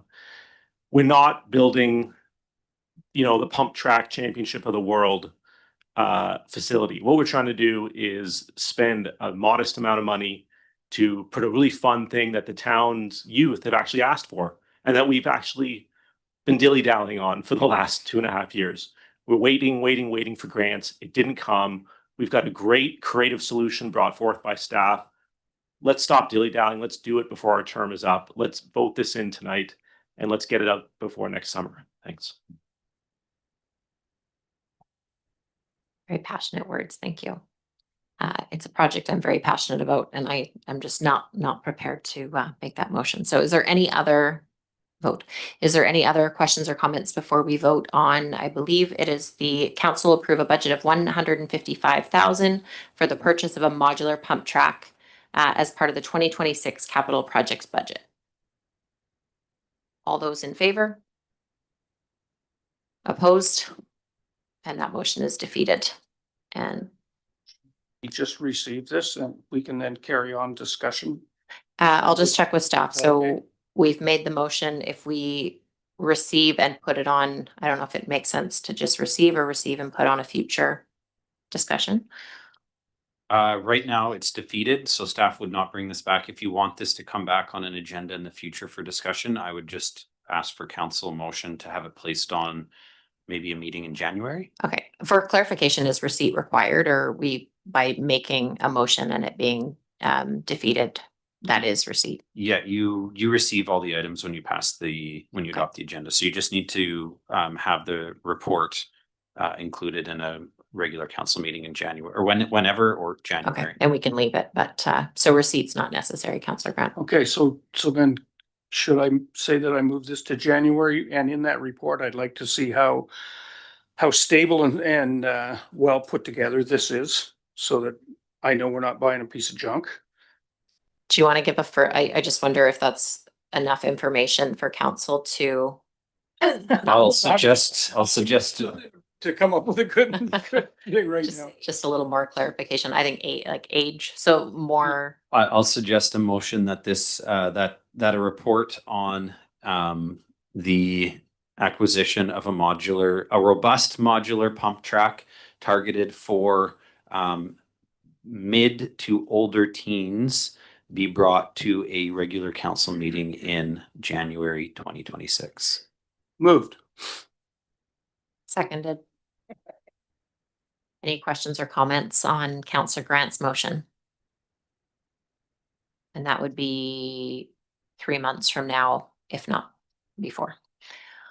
All those in favor? Opposed? And that passes unanimously. Thank you. We are now moving on to page 145, the Anderton Park Clubhouse, which was the delegation we heard from earlier. There are 2 items on this. The first is for their license to use.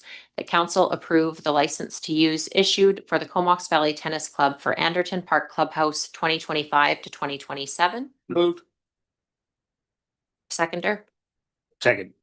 Moved and seconded. Any questions or comments on that 2-year license to use? All those in favor? Opposed? And that passes unanimously. Thank you.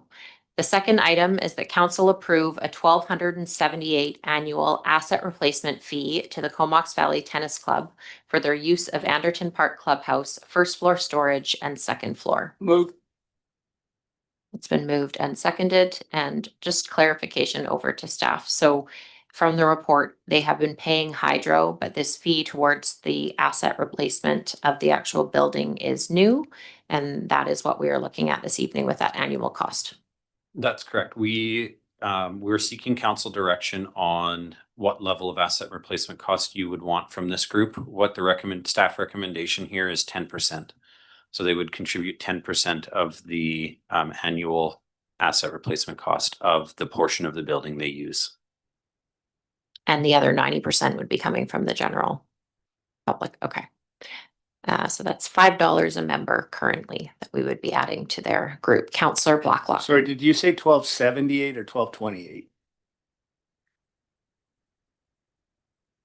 I said maybe $1,278 per year. Okay. Well, in the document, page 149 says asset replacement cost 1228 added to the annual rent for a total fee. Likely that is a typo, and we will go with the larger number of $1,278. If council Well, we should supports just the make sure we 1096. get it. So again, the change that we're looking at though is charging the Comox Club with 10% of the asset replacement of that building, and that would be putting the other 90% onto taxpayers. So the discussion would be, is that the right mix, 10-90% for this item? Or more discussion. Councillor Mayor. Yeah, I just want to check with staff about this. So in reading through the report, it sounds like any other groups that chip in, it's really a nominal fee. So this would be a new thing entirely. Is that true? And like, is this what happens in other communities? I guess what I'm concerned about is setting a precedent that puts a burden on these clubs that are volunteer run and are actually like really doing a lot for our community. So I just want to understand if we would be setting a new kind of precedent that puts an undue burden on volunteer run clubs. Thank you. When you get into the recreation world, you are going to find the entire gambit to completely subsidized uses to the requirement for 100% pay. What we have here is a recommendation for 10%. Staff has put that recommendation because we feel it is an amount that is affordable while also reflecting the small nature of the town community and the general subsidization that you see in recreation. But there's you will find every sort of combination of costs with user groups across recreation. So it really just comes down to what council feels is best. And as far as the question, will it set a precedent for council moving forward? Yes, that's one of the things we're looking at doing. In the past, we did not attribute any costs to the infrastructure to the groups that were using them for the most part. We are trying to find out from council what it is that you wish, because the reality is the replacement costs are real costs. They will have to be borne or the building will have to come down. So we are trying to seek direction from council on what you feel is appropriate to place onto the burden of the users and how much should be subsidized through general use. Councillor Kirk?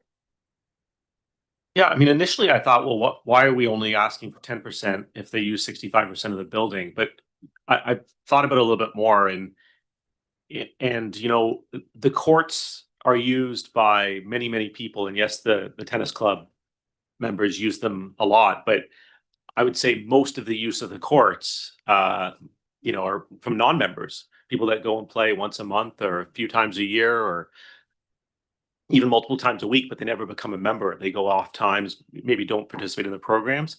And the tennis club members do a lot of that work on the court, maintenance, etc., squeegees, brooms, etc., at other times for the benefit of everyone. So I actually think the 10% does seem fair and reasonable. I think 0 is not enough, but also for the work that they do for the benefit of the community, I think 10% is high enough at this time. So yeah, thanks to the staff for this thoughtful proposal. Thank you for those comments. Other thoughts from council before we look at that annual amount that has been recommended? Okay, so again, the motion is that council approve a $1,278 annual asset replacement fee to the Comox Valley Tennis Club for their use of Anderton Park Clubhouse, first floor storage and second floor. All those in favor? Opposed? And that passes unanimously. Thank you. We are on page 152, Community Center Recreation Master Plan half funding. The two motions here recommended are number 1, that council authorize $70,000 of Housing Accelerator Fund to fund a recreation master plan. Second. That has been moved and seconded. Reminder to use mics, please. And questions or comments on that half fund for that plan? We have Councillor Hazlitt. Thanks. I just have a hard time with the 70,000 for our master plan. I think that the group at the rec center is doing an unbelievably good job of programming. It says in here that they've exceeded their targets and expectations by over $300,000. They're obviously doing a lot right there. I don't necessarily think that a $70,000 master plan is required in order to make sure that the rec center continues to run an incredibly great program and a bunch of programs. I think this half funding can be used in other areas that need a little bit more help. I really understand that the rec department is really looking for some help here, but I just don't see $70,000 being used when they're continuing to exceed expectations on a master plan. Thanks for those comments. I have similar concern with the dollar value that's being put towards it, not to say that we don't need to finish off the recreation master plan that's been started in past years. So I guess my question would be, is it the funding that's required to finish off the work that we received about 3 to 5 years ago on the rec center? And so how critical or what percentage of that 70,000 is really needed to finish that work? It does seem like a large number to finish a plan that was funded in past. Thanks. The plan that your council's referring to was a capital plan for expansion. It was to take a look at the building and what could be done to expand the building to meet the needs of a growing population. What this project is around service provision. So it's not around the growth of capital, it's around the growth of service provision, program provision, and how we can align that service and program provision with the changing demographics of the community. Maybe I'll ask Director Hagmere to comment a little further on what would be involved in the master plan. Thank you, through your worship. The CAO has explained that perfectly. It wants to accomplish those three things so we can measure the three things that we do for the community and as a department. I mentioned in the report that we're sometimes a business, sometimes a service provider, and sometimes a charity. We only have really one measure to gauge how we do one part of that, which is act as a business. And so we want to create certainty for how we do our job and a strategic plan moving forward to make sure that we're serving the community and serving it as an expense. Thanks for that additional information. I'll go back to Councillor Haslett and then comment myself. So would the $70,000 be reaching out to a third-party consultant to conduct a report, or is this something that staff is able to do? The funds would be to hire a third-party consultant. I have a lot of faith and respect and trust in the work that's being done at the rec center, and we continue to see it when the studio gets ranked as the top studio. I think 8 of the 9 last years, and I'm just wondering, with that half funding, can that go directly to, obviously Pump Track isn't happening at this moment, but if it can go towards a master plan, and staff could be doing that work internally, can those funds be used for actual purchase of equipment or programs, instead of this type of contract work that we are having some hesitation on around the table? Half funding is generally needs to be allocated to preparing or servicing growth in the community. I think getting into specific purchases for the community center is potentially outside of what we could use it for. A Pump Track, potentially. Yeah, myself and Director Houle are both, it's a bit of a stretch. So I would say if the funding is not spent, if this project is not approved, we have lots of other use for half money. Like the half money can go towards infrastructure. The Western Foreshore project is an example of a fairly expensive project that's going to need to be funded as well. So there's no shortage of other projects that half money can be used for. Okay, my comments would be, I would want it to stay within the recreation department, but there's not necessarily a lot of clarity on what it can be used for, whether it's additional rec program or hours or things. But instead of spending more money on contract work, it would be nice to know if there's something that's more an internal direct use for $70,000. Might not seem like a lot in our total budget, but it's still a substantial amount of money to spend. So yeah, maybe I'll take that offline as far as figuring out where that funding can be put, but not approving it at this moment. Councillor Mayor and then Councillor Grant. I'm just wondering if this would go out for RFP, could we make it up to 70,000 available? And then if that full amount, actually, if the market says that is indeed more money than is needed for a master plan, then that money would go back to half, or like, could that be a potential solution? So we've done a we've done benchmarking to understand what the cost of these are. Actually, it might surprise council based on the discussion so far, but 70,000 is a fairly inexpensive recreation master plan. The reason why this one is as inexpensive as it is because we don't have an arena or a pool. So your larger recreation master plans, when you're talking about ones that involve those type of facilities, get up to 120, 150, $160,000. So I don't believe it's going to come in much below 70.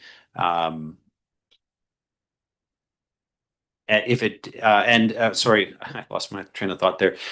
The other part of it is when you release the RFPs, they will they target the service level and deliverables to the amount of money that you put out, not to give you a different price. Generally, these type of reports are you saying, here's the budget that I have, and they will tell you the deliverables that they can meet, and then you can negotiate around there.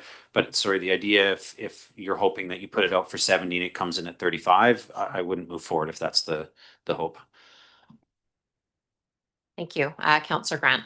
Yeah, I don't have a really big problem with this, although it seems like a lot of money. I guess what I've been struggling with over the last probably 5 years is the amount of money we're spending on reports and master plans and consultants, and like it just seems to be on and on and on, and it's very expensive when you start looking down through the budgets. And are we just like, when we get through our OCP, are we going to be done with a lot of this stuff?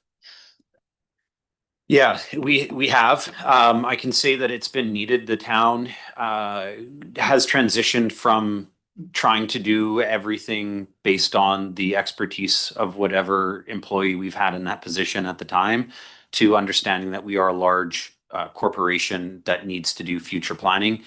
So we've had a lot of catch up to do, but in a very short amount of time, we've got the urban forest management plan, we've got the OCP getting updated, we've got our traffic, our road traffic transportation master plan.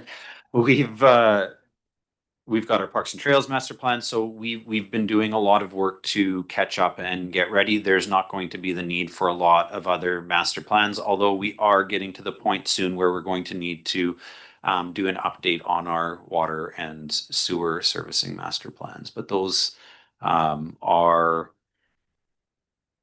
sort of routine that need to happen every 5 years as you look at the demands on your services, right? But no, it certainly has been a lot of work over the last little while, but that pace is coming to an end as we look to as we look to put in place all of the items that we need to plan for the future of the community. Yeah, so just as a follow-up to that, if I could. So you said we have a foreshore master plan coming up. If we spend this $70,000, have we still got enough money in the half grant funding to continue with the other things that we have to do? That, I mean, that would be more important in my mind. So if we're going to run out of money, that's one thing. But if we've got lots, it's okay. We are going to spend all of the half money that we have, and we will still need more above it. Half can go towards the capital upgrades required to facilitate community growth. And so when you take a look at the larger infrastructure projects, those can be funded by half. So there is no shortage of available large infrastructure projects that could be half funded.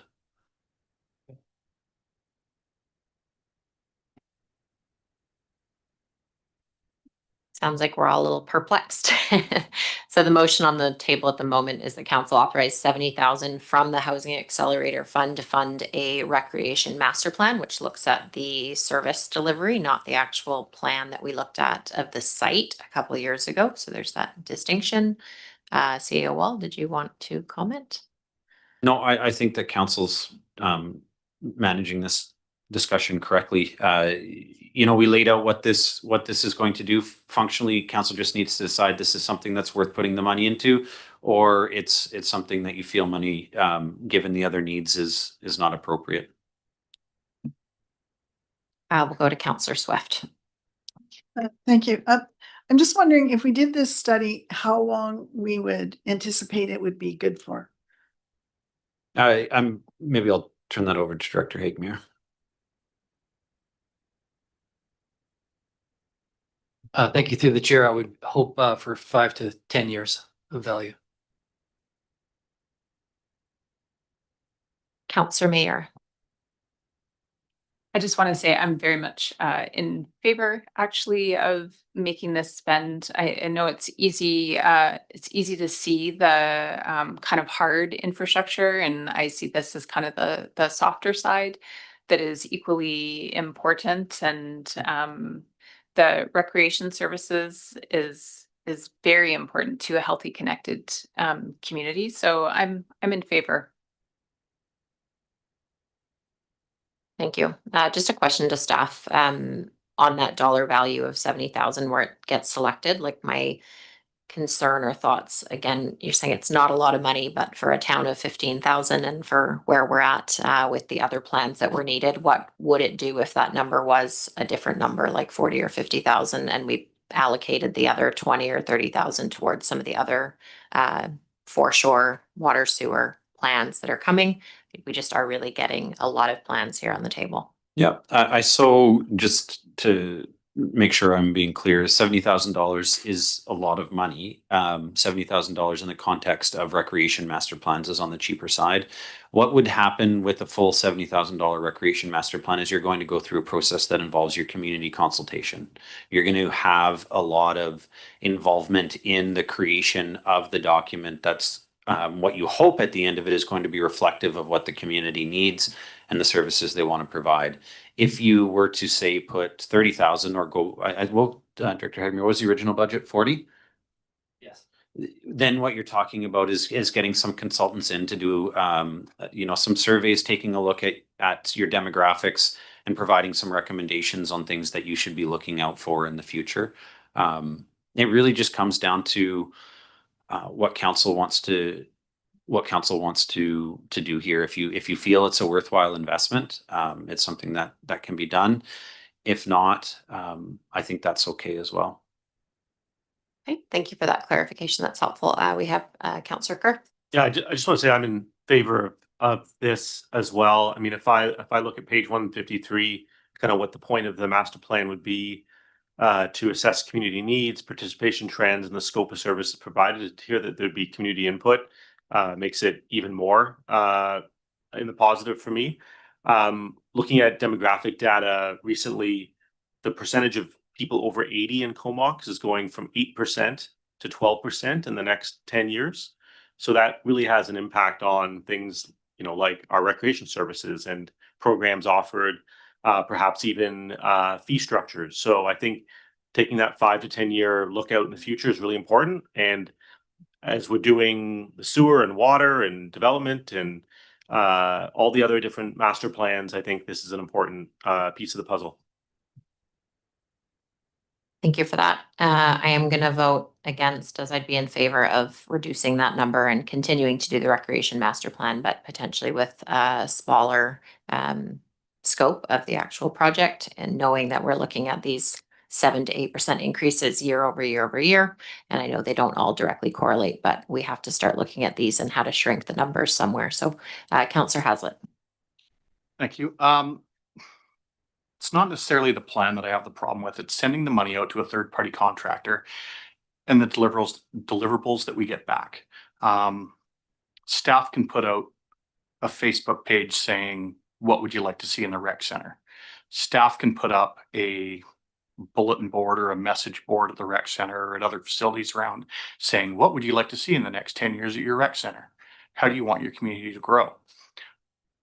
It's a lot of money to go out to a third party to kick back a report that I think that we can do well. I fully respect the work that's being done out of the rec center, and I think they're doing a fantastic job. And I think that this money can be used in the community, but I don't necessarily think it needs to come from a plan from a third party. Okay, just looking around the table, the current motion on the floor is number 152, 153, that council authorized $70,000 of the Housing Accelerator Fund to fund a recreation master plan. Is there any last questions or comments before we vote on that? All those in favor? Opposed? And that passes. Thank you. The second would be that staff add the Recreation Master Plan project to Council Strategic Plan, Community Connection and Wellness, Recreation Master Plan, which is directly related to number 1. That's moved and seconded. And any questions or comments on number 2? All those in favor? Opposed? And that passes unanimously. And thank you very much to Director Hagmeyer for providing that information and the ongoing amazing services that the Rec Center provides. We are moving on to page 155. We have the 2025-2026 appointments, acting mayor roster, signing authorities, and meeting schedule. Just to go through them quite quickly. We have number 1, that Mayor Nicole Minions be appointed to the Vancouver Island Regional Library Board. I'll get a mover and a seconder for each of these, please. Second. Moved and seconded. Any questions or comments? You're welcome to this appointment. Anybody? Just kidding. Vancouver Island Library Board is great. All those in favor? Opposed? And that passes. Number 2, that Councillor Jonathan Kerr be appointed as alternate to the Vancouver Island Regional Library Board. Moved. Second. That's been moved and seconded. Any questions or comments on the alternate appointment? All those in favor? Opposed? And that passes unanimously. Number 3, that all existing Comox Valley Regional District appointments continue. Moved. Second. Second. That's been moved and seconded. Any questions or comments? All those in favor of number 3? Opposed? That passes unanimously. Number 4, that all existing external organizations appointments continue as is. Moved. Second. Moved and seconded. Any questions or comments? All in favor? Opposed? And that passes unanimously. Number 5, that council approve the acting mayor roster for the year 2025-2026 as follows, A through F. Second. Any questions or comments? All those in favor? Opposed? And that passes unanimously. Number 6, that the following be appointed as having signing authority for the year 2025-2026, and there is A through M. Second. Moved and seconded. Any questions or comments? All those in favor? Opposed? And that passes unanimously. Number 7, that the 2026 regular council and strategic planning committee meeting schedule be approved as outlined in the October 16th, 2025 report. Moved. Second. Moved and seconded. Any questions or comments on the schedule? All those in favor? Opposed? And that passes unanimously. Number 8, that MNP LLP be appointed as the town auditor for the 2026 calendar year. Second. That's been moved and seconded. Was there any questions around the table on that? No. All those in favor? Opposed? And that passes unanimously. We are on page 163. I'm just going to take a quick 5-minute break and we will return. We still have quite a large number of the agenda, so please return in 5 minutes.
Thank you, everyone, for being so prompt on getting back to our seats here.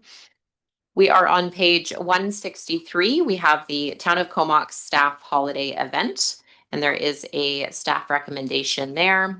And this came to council based on our actual holiday party. Our annual holiday party was not in the procedures, or kind of there was no policy for it. Before I read the staff recommendation, I just want to put forth, I will be putting forth a motion that we do go ahead with the holiday party this year, as we have done so in, I think, the past 6 or 7 years. And then we look to leadership to kind of ask staff what they want to do, as I think it's hard to make the decision tonight when we are not staff and we don't know how they want to be recognized. So I'd put forth that we have a year where we still do the Christmas party, or sorry, holiday party. And then we look at how to properly thank staff. And I think the budgetary amounts on this were around 11,000 to 12,000. And the concern is obviously those costs may be growing. We've seen big cities in other places spend hundreds of thousands of dollars. That's not the case in the town of Comox. So it's really how we want to make sure we recognize staff and how they want to be recognized. So the recommendation in front of us is that the town of Comox distribute annual gift cards for each employee. I believe it's $50 in the report, in lieu of hosting the annual staff event. The motion I'm going to make is that we do go forward with the holiday party this year, and that we look to leadership to talk to staff and do a survey and just find out how they do want to be recognized from council and from the community. So that I'll put that motion on the floor for discussion. Second. Moved and seconded. So now questions and comments on that report provided on page 163. Councillor Hazlitt. I agree with you. I think that we should continue this going forward this year, and then look to staff leaders to let us know what their staff would like to do moving forward. We have some incredibly hardworking people in our organization, and I think it's incredibly important that we recognize the work they do. Thank you. Councillor Swift. Thank you. I'm all right with canceling the party, and I'm all right if it goes ahead this year. But I like the idea of supporting local businesses, but I find it problematic as to how that would happen. Because how are you going to match up the recipient with the card and so on? Also, I don't like the value of an employee to be so clearly monetized. What's the right number? $50 enough? It's $100, So I would not recommend doing the gift certificate. And I put a lot of thought into it, and I'm thinking these staff events are kind of threefold in my mind: team building, appreciation, and recognition. I think the fire department does a really good job of those things at their event. And I was wondering I guess if it's going to be taken to senior staff, they might have some other ideas, but I was wondering if once a year, it could go department by department, not necessarily at Christmas time. And each department would have an extended lunch hour, which would allow, co-workers to gather and without spouses, and bring in a lunch similar to what we do here, and have it somewhere. But that would be my way of maybe making it a little more personal and a little less just making it a little more personal. So those are my thoughts. Thank you for those thoughts. And I agree. I think I heard from CAO Wall and leadership that it does need to be put into process. So we do need to ask the question of how staff want to be appreciated, and maybe it's not in the way we've done before. But for this year, being that it's October, it makes sense to go forward this year and figure this out over the next 12 months. So thanks for suggesting other ways that could look, and staff may get on board with that from each department. Councillor Grant. Do I have to talk? Okay. Well, I'm sort of here or there with this. I know that the Christmas party is really a big deal to some people, and yet other people sign up and then don't show up. And of course, when you do that, we get stuck with the bill for the dinner and all of that kind of stuff. So, I know Cumberland ran into an issue this year with the the union telling staff to all sign up and then don't go, which, I mean, that's just rude in my opinion. But anyway, we had that happen here once too. And there's been other things happen at some other Christmas parties around at the municipalities that would make you question why you're doing it. But on the other hand, I get the fact that our staff, those that like it, really like it. So I think we should probably ask the staff what they want to do. And I don't know how you get around some of those issues, but I don't know if you sign up and you don't go, can you bill them? I mean, I don't know how that works, but there's got to be a happy medium here somewhere. And I mean, I'm good if we don't have the Christmas party, that's fine, but we should replace it with something. Anyone else want to make some comments on this? Councillor Kerr and then Councillor Blacklock, and then we will vote. Just a question for staff, because I know Christmas parties are some people's like favorite time of the year and other people dread them. So for me, it's almost like an equity question mark. Like, is everyone benefiting from this cost that we put out? Question for maybe the CAO, if there's 90 permanent employees and then more casual employees, what percentage of employees attend the Christmas party each year? I'll go over to, I'm not sure anyone will have that answer on the spot, but I can't recall how many people attended last year. I would say the beginning of what you said there is correct. For some people, it is one of the events they look forward to most in the year. Other people, it's an event that they go to, and other people, it's not somewhere they want to be. from numbers, it looks like about 50 or 60%, I would say, of staff are attending. Yeah, That's somewhere around there. Totally an estimate. It might be a bit lower because when you consider the number of people that are bringing spouses and then we also include our casuals in the invite list, so it's probably, I would guess, under 50. Councillor Blacklock. Well, if I put on my analytical hat and read this report, I mean, it starts with the CAO's recommendation that we go to gift cards. Well, why would we do that? I assume that you checked with your fellow senior managers, cost control, costs, lower costs, equity, liquor sales uncertainty. And the unsaid one is that we'll probably be still in the middle of some sort of negotiation between management and the union. And it could kind of be another complicating factor. So I'm going to vote with the CAO. If the CAO thinks that the gift cards is the way to go, then let's go with the gift cards. Thanks. Thank you. And again, I don't know what the right answer is. I think there's some discussion that would have to happen with staff, but I just remember 6 or 7 years ago when we brought the holiday party back, I did at that time hear from many, many people at the party who again chose to attend. So those are probably people that are getting value and enjoying it, but it was very much appreciated that they got to mix with other departments and staff and council and just the kind of the opportunity there to meet everyone. And we don't get that opportunity very often. So I liked the idea of doing it for one more year with kind of a question mark on how do we formalize this in a better way. So the 1 year is hopefully, if people support that, the way to figure out the way forward from there. But I support why the logical answer is also there. Further comments, we have Councillor Well, Grant. the other reason to not do this is that we don't need to see Councillor Blacklock dressed up as Sparky's dog anymore. Okay. Got some new jokes this year. Councillor Kerr.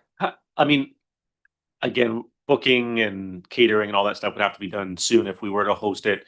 I just wonder if the most democratic way is to put it out to staff and have staff vote,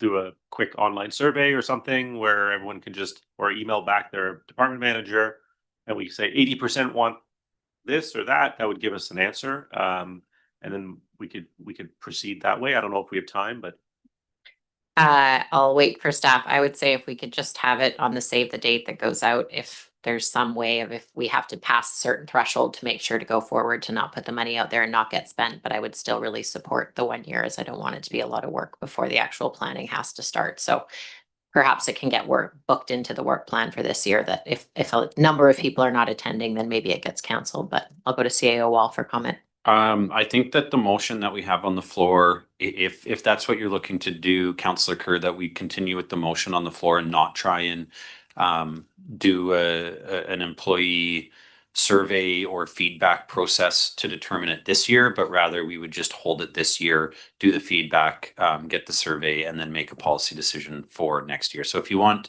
the employees to weigh in and give you direction on which way they want to go, I would I think the best way to go about it would be to follow Mayor Minion's motion. Just quickly, because hopefully we can vote on it soon. I think it's a tradition that has been appreciated, maybe not by everybody, but it's a nice option for people to be able to attend, to be thanked for their service in the previous year. So again, I like the 1 year with the follow-up approach as a middle ground. All those in favor of going forward with the annual party for this year and having leadership have the discussion after or during with staff to what to do for a policy for future years. All those in favor? Opposed? All those in favor? Opposed? That passes unanimously. Got a very large agenda to go. Page 166, replacement of UBCM Strategic Priorities Fund Asset Management Plan Resolution number 1, that the July 16th, 2025 resolution 2025.27 as followed be repealed. And that council commit to providing overall grant management for the project of the application if successful. That's been moved and seconded. Any questions on the repealing of the motion there on 166? All those in favor? Opposed? And that passes unanimously. And number 2, that council support the submission of an application to UBCM Strategic Priorities Fund as detailed, report titled 2025 UBCM Grant Strategic Priorities Fund Asset Management from the Director of Finance in the amount of $276,950 to assist with the necessary revision and update of the tangible capital costs as stated on page 550. Sorry, as stated on page 166. Please allow me to finish while speaking, and I will choose when to shorten. These are large dollar values that should be stated out loud. Thank you. The council commit to provide overall grant management for the project. It's been moved and seconded, I believe. Was there a seconder? All those in favor of the new motion? And that has passed. And we did support any cost overruns, which did not get read out. We're moving on to page 169. This is consideration of pre-zoning for residential apartment use. There are 2 items on the recommendation here, and this is when we would bring back the letter from Simba on the 2 properties listed there, as well as any other properties of consideration. So I'm not sure if anyone wants to make one of those 2 motions, but we will open the discussion on the pre-zoning for residential apartment use and the maps that have been provided. So can we move both of these? Is that the idea? We probably should move them individually, but I'll look to Director Westrom. We need to do individually, please. Okay, I'll move one. Okay, number 1, council provide further direction as indicated at the RCM to pursue a medium pre-zoning approach focused on the missing middle with no additional multi-factor pre-zoning. So that's been moved, and I'll second, or if it's already been seconded, Councillor Grant for discussion. Yeah, so I think this is probably the most confusing report I've ever read. I've just really had a hard time with it, and the trouble with it for me is that a lot of the colors on there they all look the same, and I've just really struggled to get through this. But I know there's certain things on certain maps that, like on here, for example, on map A, for example, let's talk about the Brighton Road properties in there. I think we probably all like to pre-zone those, but I think that if we pass this the way it is, that they're not pre-zoned and we have to add them in. Is that correct? That's correct. They're not included in the motion there. And I Okay. would just say don't presume with the rest of Okay, council. if so, possible. so when I made this motion, I wanted to make sure that we had the ability to still add some of those. And I have a lot of reservations about what we're doing in our downtown with the zoning there. I'm not sure exactly what we've got there, I guess is the problem. And so I'm just trying to get to the maps here, sorry. Yep, we'll just give you a moment. So if you're adding other properties such as Pritchard or Brighton or any other ones, you Yes. would need to add that to the motion. Okay, so do you want me to add that now? If that's the Okay, motion so you would like I to would make, yeah. add, I don't have their addresses, but I would add those two properties to the map from Simba's letter. And also 1490 Cambridge, which is directly behind theirs. And I would add those to be, to change those to 6-story rather than what they are now.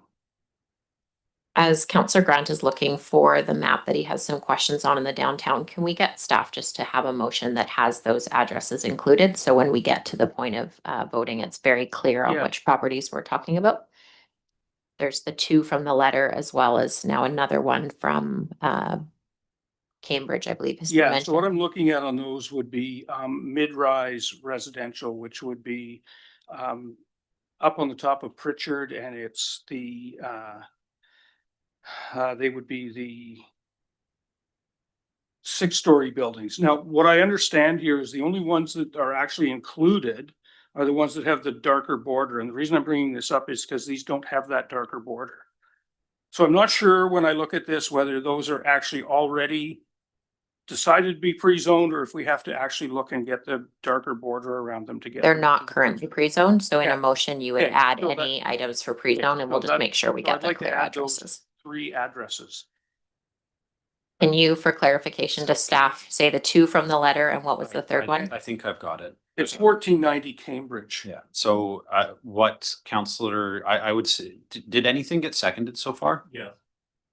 The motion without those has been seconded, so I'm not sure. I'll just look to you for whether that's a friendly for the motion giver to add 3 properties. No, it's not a friendly and friendly amendments require unanimous consent of council and usually don't change the intent of the motion.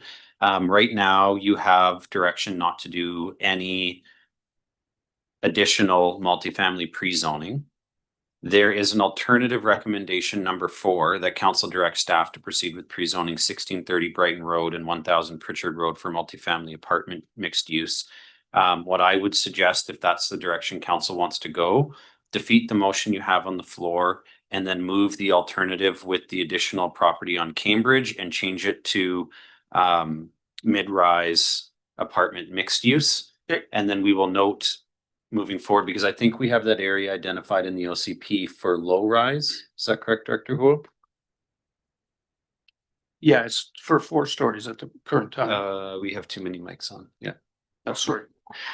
Yeah, to comment on the CAO said, yeah, we're best to move 4, but it should probably speak to the council direct staff to proceed with pre-zoning 1630 Brighton Road, 1000 Pritchard, and then that other address for multifamily apartment mixed use up to 6 stories and update the OCP designation. Yes. Because the OCP designation is for 4 stories. Yeah, so we will, if council, if you just deal with the zoning in this report, when we get to the OCP report later in the agenda, we'll deal with the amendments to the OCP at that time, and then let's deal with zoning now and then OCP next. Your mic's not on there, sorry. Screwed that up. I didn't mean to move number 1. I meant to move number 4. So if Okay. we want to defeat that and then come back to it, that would be great. We can look to defeat that and then come back to your motion. I would just, again, clarify, it sounds like it would also be an OCP change from 4 stories to 6 stories, so we'll get that clarified in the motion. So the motion on the floor currently is that council provide a further direction on, as indicated, to pursue a medium pre-zoning approach, focusing on missing middle housing with no additional multifamily. And it sounds like Councillor Grant will look to defeat the motion, but we can still discuss right before we vote on that. Councillor Kerr. So I support the motion and the staff recommendation. Again, I thought it was a very excellent report with a lot of detailed information and a very clear staff recommendation on page 178. that there's no additional multifamily pre-zoning required. If we want to meet our housing targets, there's no additional multifamily pre-zoning required. So I think that's a very clear, recommendation from staff. The excellent scoring matrix that's done all throughout the report and the maps show this very clearly. And so I think we should stick with those recommendations. I also want to just remind that everyone listening that with the OCP process, we heard very clearly from the community that they don't want Comox to grow too quickly, too fast. And by also by pre-zoning properties, it takes away the powers that council might have in the future for amenities and other amenities that we're able to negotiate in the zoning process. So pre-zoning just handcuffs council and our planning departments. We don't need to do it, as the staff recommendation and analysis has shown, and our community is asking us not to do it. So I'll be in favor of recommendation number 1. Councillor Hazlitt and then Councillor Mayor. Thanks.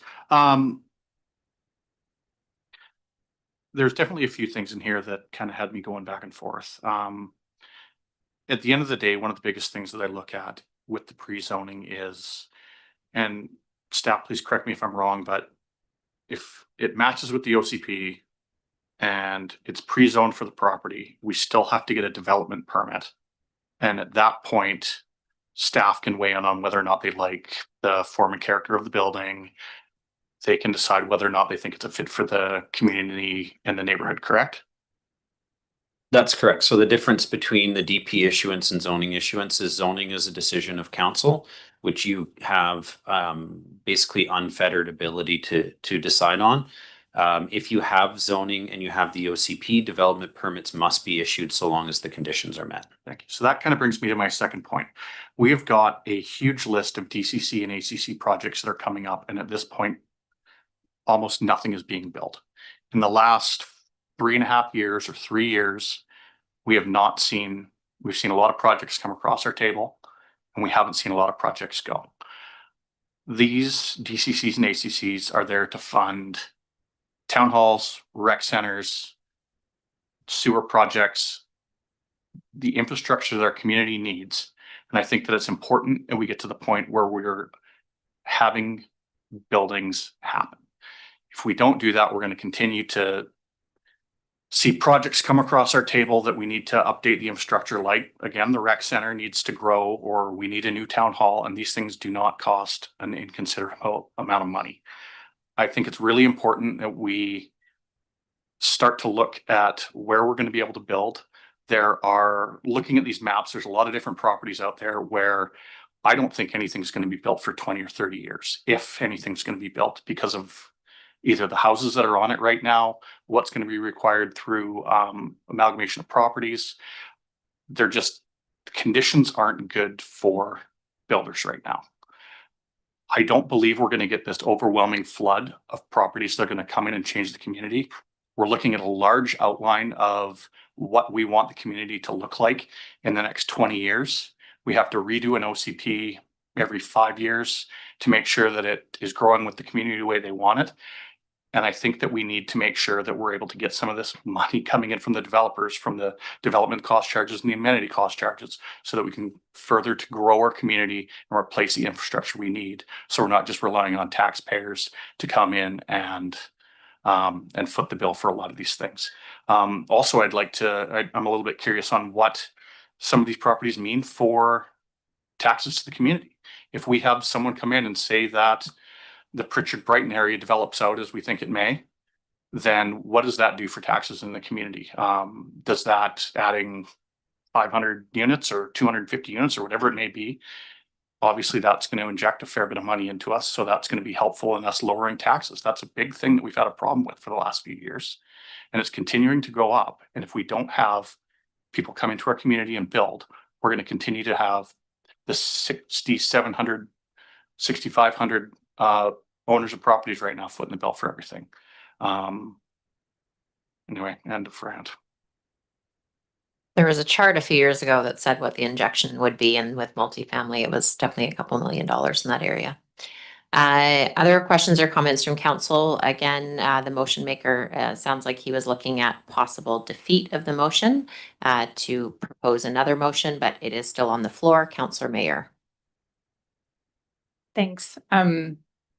Just to be clear, there it actually says in the report that there are several larger residential projects that are underway that include, we have 200 units plus 80 units plus 228 units plus another 200 plus units. So they're right, but they're already approved. So I had a question for staff. So given what we've heard from community, which is resoundingly nothing more than 4 stories and support for gentle density and slower, more thoughtful growth, I would prefer to not pre-zone. But question for staff, I don't understand the nuance, the difference between recommendation number 1 and the alternative number 3. We'll just give staff a moment to. The difference between, so recommendation 1 and 2 are they're continuing the direction that council has already provided. Council has provided direction to staff not to do more multifamily pre-zoning on April 16th. Later, you provided us direction to do pre-zoning on 1890 Comox Ave. So 1 and 2 are simply continuance of the direction we've received so far. If council was to approve alternate recommendation number 3, then we would no longer pursue pre-zoning of 1890 Comox Ave. Okay, thank you. So I will vote against the recommendations because I would be in favor of no pre-zoning. So right now you have only recommendation number 1 on the floor. You could still pass 1 and then vote to defeat number 2, and that would land you in the same spot. Thank you. Looks like we have Councillor Swift. I've spent a long time looking at these maps and thinking about it, and I couldn't come up with a recommendation that made sense. So my thinking was that I would be okay with pre-zoning, including 1890 Comox Ave, from Ellis along the north side of Comox Avenue. I'm okay with the Anderton corridor, but I'd really not like to see Buena Vista included and the downtown. So I think we need to be very selective about the particular areas that we choose, because we don't want to lose our discretion. And we want to make sure that the buildings are integrated into their neighborhoods and include some of the things that we've worked hard on, like the setbacks and the terracing requirements and so on. So I'm not really even sure. I'm in favor of 1890. I'm in favor of the Pritchard corridor being pre-zoned. And I'm okay with Comox Avenue from Ellis West. So how would I respond to this? Sounds like you'd be defeating it because the motion does not include that, and then we'd be looking at a further motion. So defeat if that's where your motions are at. I will also be voting against. I have a similar thought as to Councillor Swift about some of the areas that we would look for that pre-zoning of buildings. I'm definitely in favor of some additional pre-zoning, with our half funding kind of being in question for the final step 4 of getting doors open. I think we need to make the conditions as buildable as possible. And the Pritchard corridor, I think, is just in the right area with the base there and knowing the housing that's needed, and hopefully finding a solution for that kind of 30-year trying to build out that area. That being said, I still have an issue with the 6-story height, so we'll get there when we get there. But my voting to defeat it is based on, I think there's some pre-zoning that can happen. So I don't know how crystal clear we are individually. Councillor Blacklock, did you have, you had your hand up a bit. Well, Rowan, I might was have just missed gonna you. point out the fact that pre-zoning reduces the risk. We talk about de-risking projects. Well, here you go. You can pre-zone a property, reduce the risk, timelines, and costs of development. And that funds our ACC list and our DCCs. Unless we want to keep hitting our citizens with 9% tax bill increases every year, we need to get things built in this town. Too long have we listened to the not in my backyard crowd, and they've stopped development after development. I've lived here since 1977. There has not been one project in my mind that has never been vehemently opposed by the community. And you know who shows up at public hearings? People who don't want to see anything built. They want the town to stay the same, small town slow monks. This is not the way to go. We need to pre-zone these parcels. I would pre-zone not only the downtown, but the northeast corner greenfield sites as well. So I would speak against the first motion and option of recommendation number 4. Thank you. Okay, so we potentially will have a new motion on the table. Councillor Grant, can you read the motion that you had selected, and then we'll go from there? Yeah, I think you had 3. Okay, can you just read that out, please? I just want to be clear on which one. Yeah. The April 16th, 2025 regular council meeting to pursue a medium pre-zone approach focused on missing middle housing with no additional multifamily or pre-zoning. And that's where I left it, and I would be hoping to vote against that. Okay, I thought it was that one, but reading it out Yeah, loud, it that- didn't match Yeah, something in my I know. head, so I That's just the way wanted to I know. make sure. So that was number 1 on the actual list. Okay, so that's without any further comments, all those in favor of number 1?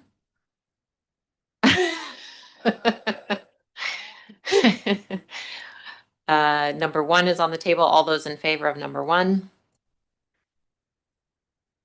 It's okay. Opposed? Okay, so that motion is defeated. I believe Councillor Grant or Yeah. Councillor Swift potentially had another motion to put on the floor for discussion. Well, I would move number 4 with Randy had some wording there that I didn't get a chance to write down, so. What's the Cambridge address? Cambridge is 1490 Cambridge. Okay, so So it's the one directly behind the ones we're talking. that council directs staff to proceed with pre-zoning 1630 Brighton Road, 1000 Pritchard, 1490 Cambridge Road for multifamily, mid-rise, mixed use. Moved. That's been moved and seconded, and we have comments from Director Houle. Okay, we're going to create some discussion while they're discussing. Just a question back, because we've had discussions about Northeast Pritchard corridor as a whole. I believe that's still leaving out some properties in that corridor. And so my question, Hold on, I read out the wrong address. What's the Cambridge number?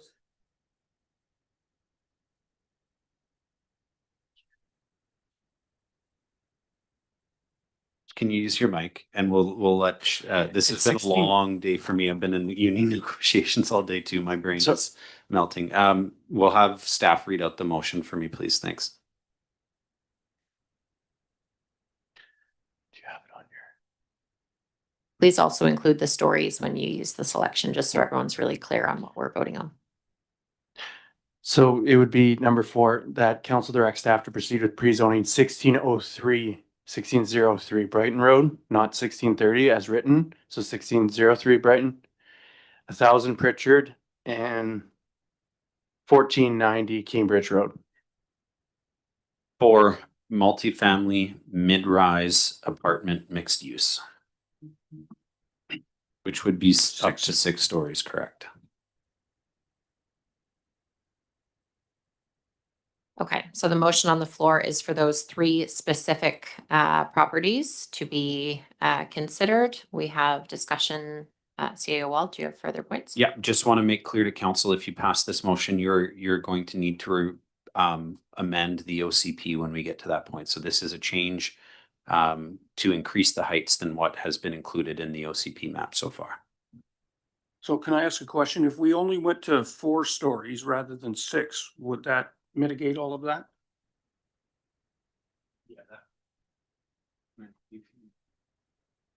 Yes, that matches the OCP designation.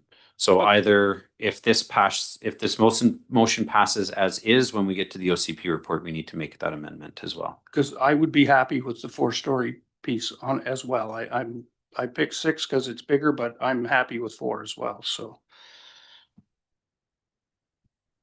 Okay, thank you. I would be in support of 4 stories in that area, but not the 6. So we'll have to figure out as we go around the discussion table. We have Councillor Mayor, and then I believe Councillor Swift, and then Hazlet. Councillor Mayor. I'd be in favor of 4 stories, but would have a hard time supporting 6 based on what we're hearing from the community.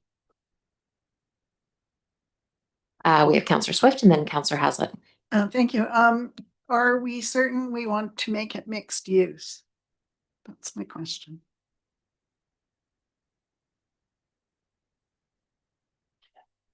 I'd just say right now it's mixed use in your OCP. So if you want to change it away from mixed use, it'll require a change to the OCP as well.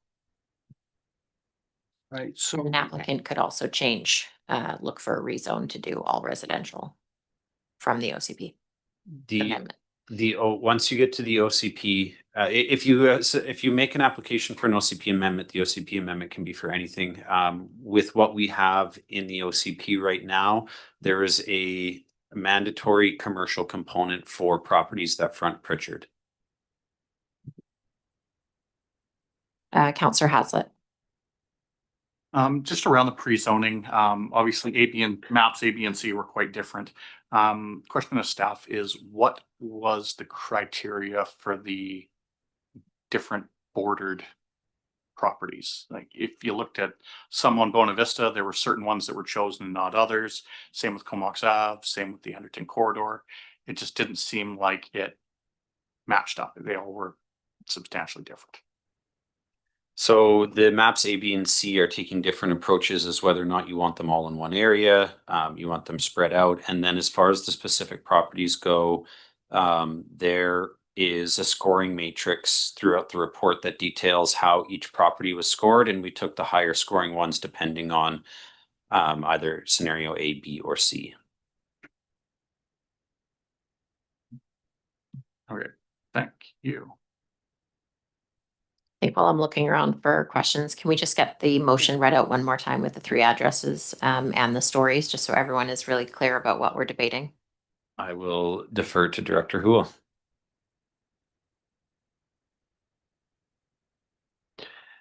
So, excuse me. The motion is that council direct staff to proceed with pre-zoning 1603 Brighton Road, 1000 Pritchard Road, and 1490 Cambridge Road for multifamily apartment mixed use. Mid-rise up to 6 stories. Mid-rise up to 6 stories. Okay, thank you for that clarification. So that is what we're discussing at this moment, those 3 properties for pre-zone. So, you know, when I look at those properties out there and I see them that close to the base and with the base expanding, the need for housing out in that area is going to be large. And so, you know, I think 4 stories is fine. I honestly don't think we need the mixed use in it either. And I think that we should, I don't think we need the mixed use, but I think 4 stories would be fine.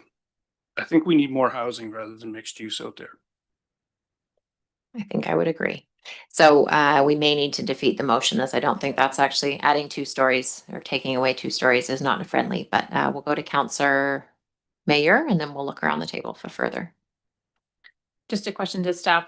From what I remember, the reason why we went with mixed use is because we were thinking about kind of the complete communities and creating nodes so that as more density happens around the base and more housing happens, that there's actually a place where people can go to get their basic everyday kind of needs met without having to hop in a car. if we took out the mixed use aspect of it, could there still be opportunities for those kind of light commercial uses, or would it be very difficult then?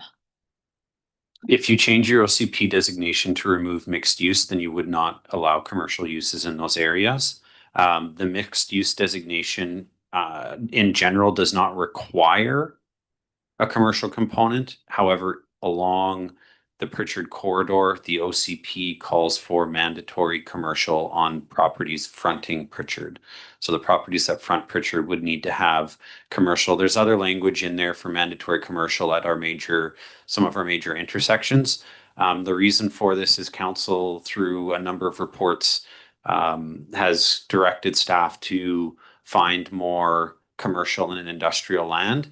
The reality with the way the town of Comox boundaries are, we are not going to be able to develop pure commercial sites anymore. So then you take a look at mixed use.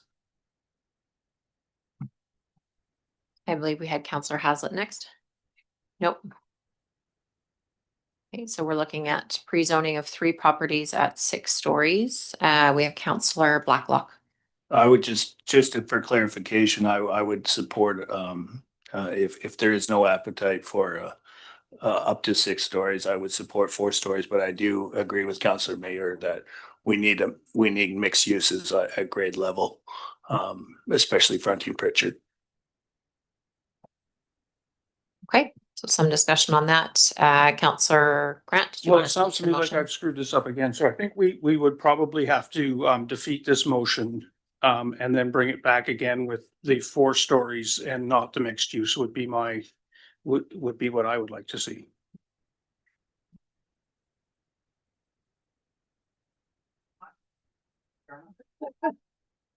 Before we debate the future motion, there is the motion on the floor for those 3 properties for pre-zone up to 6 stories, and we will vote on that. All in favor? Opposed? And that motion is defeated, and we'll refer back to Councillor Grant. It So looks then I like would move back to using this to go, is it mid-rise now for 4 stories? Not low rise, 4 stories and not mixed use.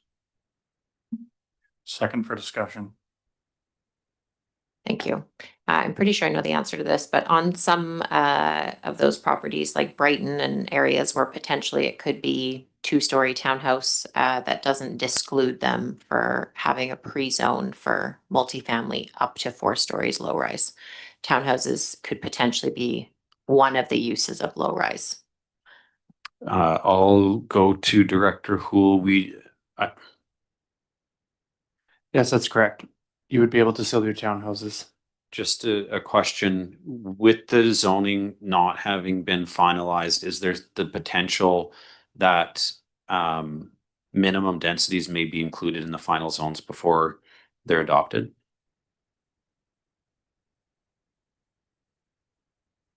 If possible, could we have Urban, who's done the most work on this analysis, and I take the credit when it's good, and then, when there's concerns about the report, then So I can take a Urban, stab but here. if they could come up, that would be helpful. Nancy, just maybe I'll take a stab at the answer here and say that we right now, with the template zones that we're working on, minimum densities aren't being proposed, but it is still a possibility that council includes them prior to adoption.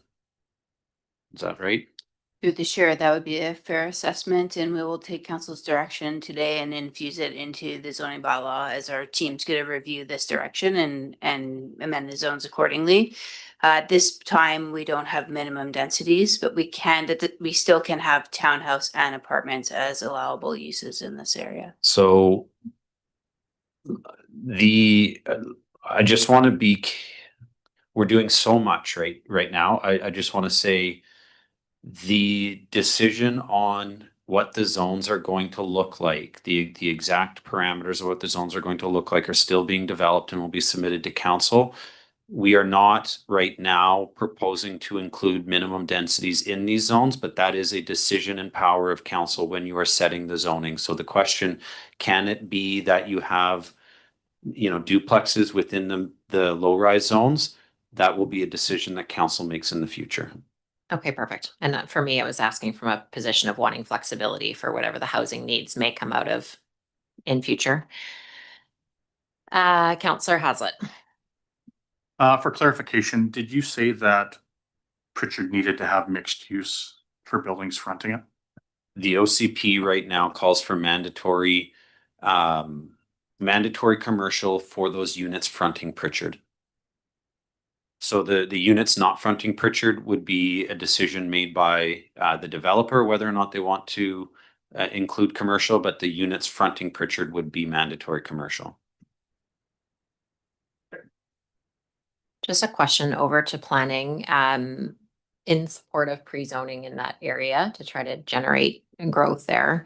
But those three properties, as far as the whole Pritchard, Northeast Pritchard area goes, what percentage of that is the properties that are out there as far as what we're choosing to pre-zone in that area?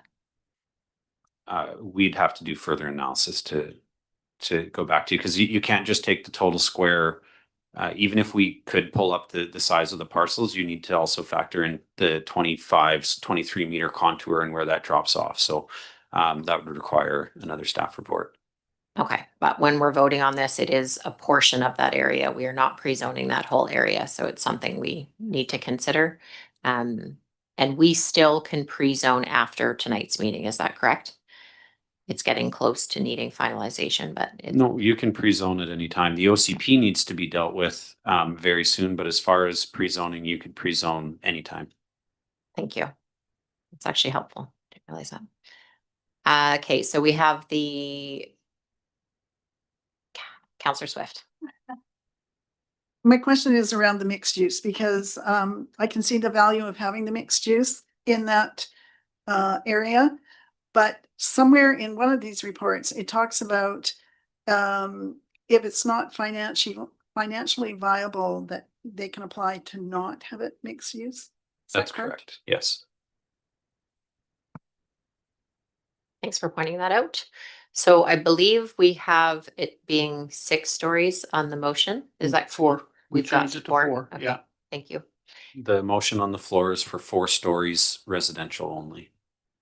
Thank you. That's correct. Yeah. Okay, so 4 stories residential only. Counselor Grant. Yeah, so when I look out at that area and I see what's going on at the base, I know the airport's doing some things. I think that the need for commercial out there is going to be very minimal. You have a business park right in front of there that's going to be built. There's talks of all sorts of things going on out there where having where having commercial probably isn't going to be that big. And if you do need it, you can just go down to the base. They've got a little shop right there. But the need for housing out in that area is big. And with the base expanding, that is a huge piece where you need the most housing you can get. And that's why I don't think that the mixed use is actually a rational thought out there. I think you need to get more people out there. So that's why I'm saying that. Counselor Swift. Okay, so if we voted in favor of this, but we're still asking for mixed use along Pritchard, facing Pritchard, does that stand or does it go away? If you pass this motion, there's no commercial provided along the Pritchard corridor, other than what's already established in your zoning and OCP. Thanks for clarifying. On these 3 properties specifically, though. Yeah, We're only discussing the 3 properties. You're only discussing those 3 properties. So that's something that you're going to have to direct in the next, when you get to the OCP. Are you changing the entire Pritchard corridor, or are you only doing OCP changes for these 3 properties and then having the rest of them stay mixed use? I would say that probably doesn't make sense to have it like that. If you're going to make the change, I would change everything. Well, I guess the other thing is that you've got a 12-meter buffer out there. So is anyone even going to see the commercial when you go by there? I mean, honestly, it's going to be well hidden in the back, and only the people that live there would even use it. So I don't know that it's going to be that vital. Okay, I believe everybody has had a chance to weigh in, possibly not, on the 4 stories residential only for pre-zone on these 3 properties we've been discussing. Is there any further questions or comments before we vote on 4-story residential for pre-zone of those 3 properties? Councillor Mayor. Yep, I don't feel prepared to let go of the mixed use, and it's mostly that I just haven't had enough time to think about it. So I think I'm just gonna have to vote against for that reason, even though I would have been in favor of the pre-zone. Okay, thanks for speaking to your vote. Any other questions or comments before we vote? Okay, all those in favor? Opposed? And that motion passes.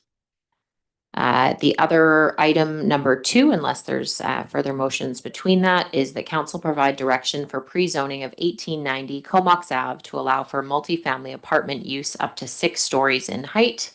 Move that. Okay, that's been moved and seconded for 1890 Comox Ave, which was a direction of council to bring forward for pre-zoning. Questions or comments on the 6 stories for 1890 Comox Ave?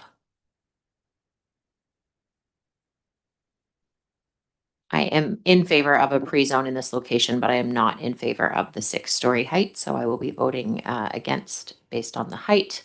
We'll go to Councillor Mayor and then Councillor Blacklock. Yeah, I'll be voting against based on the height. Councillor Blacklock.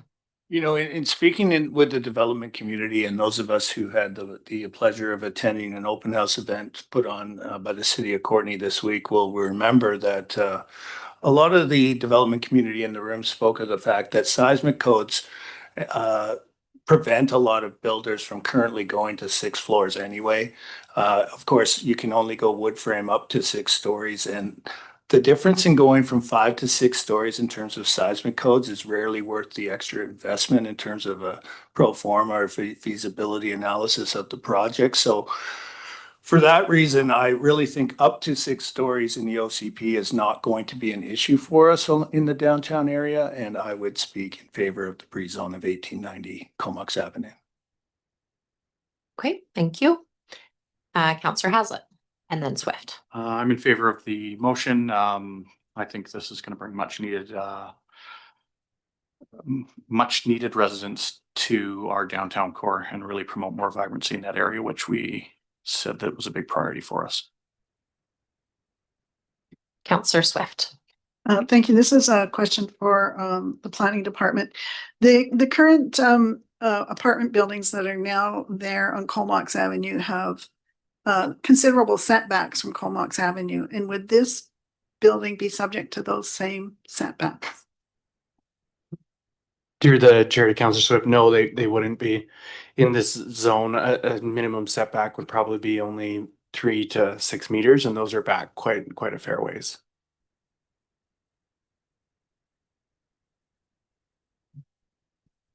Any follow-up from that, Councillor Swift? Okay, thank you. Other questions or comments on the pre-zoning of 1890 to allow for multifamily apartment use of 6 stories up to, 6 stories in height? Okay, all those in favor? Opposed? And that passes. Thank you for the discussion. In regards to consideration of pre-zoning for residential apartment use, are there any other discussion points from council? Well, I think that, Maureen brought up a good point about some of these ones on Bonavista, and I'm looking at these maps and I'm not really 100% clear what the point is of what we're trying to do here. Like, you've got them all in there, nothing's ever happening there. You've got a little apartment building around the corner on Stewart Street that, there's strata, people are living in them. I can't imagine that happening. You've got, when you go up Anderton and you're looking at some of the, I want to call it Comox builders, Slag builders up there is in the pre-zone. So I'm not clear what we're trying to accomplish with this map, because none of those are going to do anything. And when I look at, even map A, there's so little chance that anybody's going to do anything on any of these sites that we've said for pre-zone. I'm not sure what the point of it is. I'm just going to get clarification, but those were options based on the report we said for 400 to 600 doors. We have not voted to have any of those. The zoning that it shows for the OCP applies, but the actual pre-zoning, so the dark blue, we have not applied A, B, or C. We've only dealt with the 4 properties now. So if you have any concerns about the ones that are mapped out and in blue, in the darker blue, unless someone motions for those to be added as pre-zones, those were just alternative options, and those are not motioned for pre-zone at this time. Okay, so if I understand this correctly, then, and I'm not sure why we have 3 maps, but anyway, so if we don't bring them up, even though they've got the dark blue line around them, they're not subject to pre-zoning. Correct. So those were the options for the 400 to 600 doors, and council has come up with a different solution. So unless someone motions for those to be added in, those alternatives are not. Again, I'm looking to staff to Okay, so to my confirm. understanding of this was if they had the dark blue line around them, that they were considered to be No. in the pre-zones. Okay, that's fair. Correct. Yeah, just alternatives, and none of those have been put forward. Councillor Hazlitt. Just kind of caught my eye here, and I don't know if I'm too late, but we're still talking about pre-zoning. And because the council meeting started 3 hours ago, Councillor Grant, you had mentioned something about Bill Taves' property, and I can't remember where you were at with that, but I just would feel remiss if we didn't get there. Okay, just double checking. Okay, so it looks like there is no new discussion for pre-zoning. So we'll be going on to page 186, the development cost charge and an amenity cost charge bylaws. We'll go through each of those. Number 1, that amenity cost charges bylaw number 2052 be read a first, second, and a third time. Move. Second. That's been moved and seconded. Any questions or comments? All those in favor? Opposed? And that passes unanimously. Number 2, that development cost charges bylaw number 2053 be read a first, second, and third time. Move. Second. Moved and seconded. Any questions or comments? All those in favor? Opposed? And that passes unanimously. Thank you. That development cost charges bylaw number 2053 be advanced to the Inspector of Municipalities for approval. Moved. Second. Moved and seconded. Any questions or comments on that forwarding? All those in favor? Opposed? And that passes unanimously. We are now on number 4, the same item, that council policy CCL-069.03 affordable housing amenity contribution be rescinded, subject to the adoption of amenity cost charges bylaw number 20.5252 and development cost charges bylaw number 2053. Move. Second. Moved and seconded. Any questions or comments on that rescission? All those in favor? Opposed? And that passes unanimously.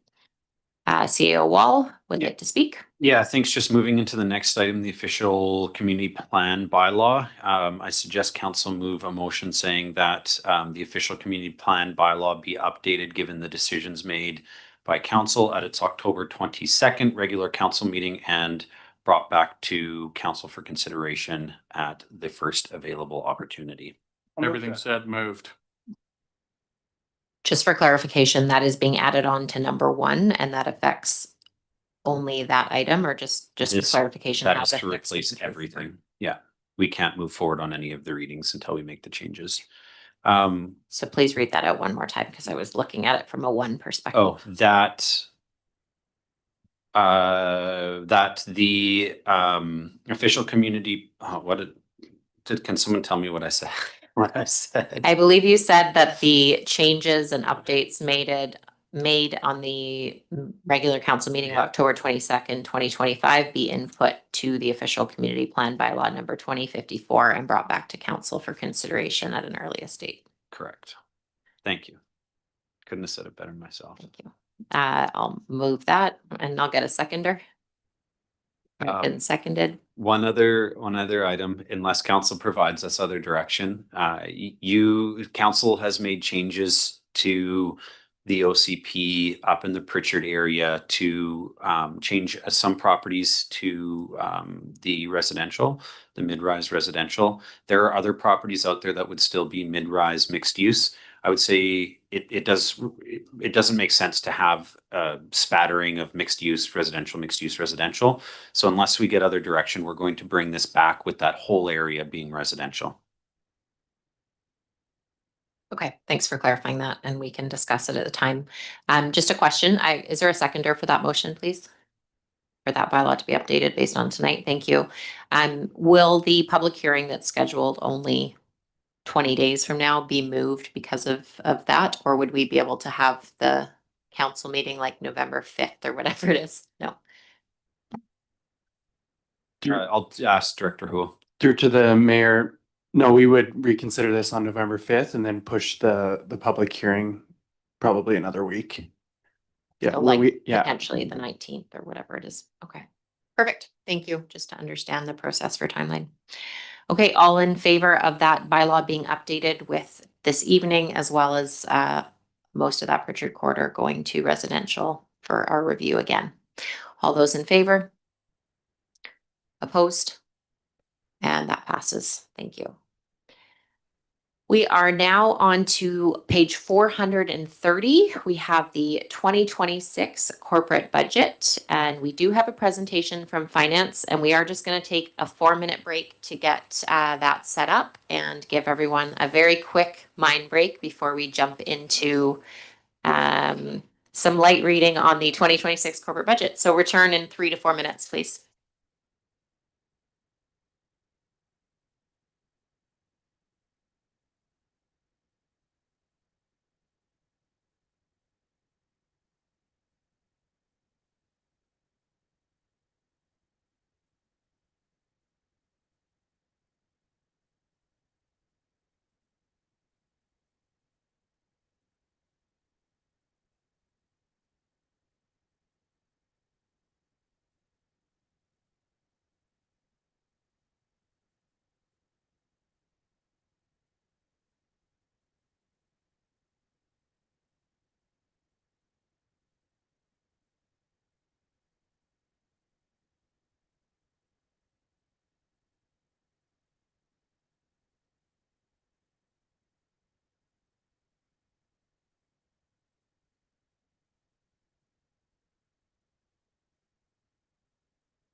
Welcome back, everyone. Hope everyone. We're saving the best for last. We have the Director of Finance presenting the 2026 corporate budget. And to council here in person, you will see we have a package in front of us of the 2026 to 2023 presentation. And I will pass it over to Director Henley.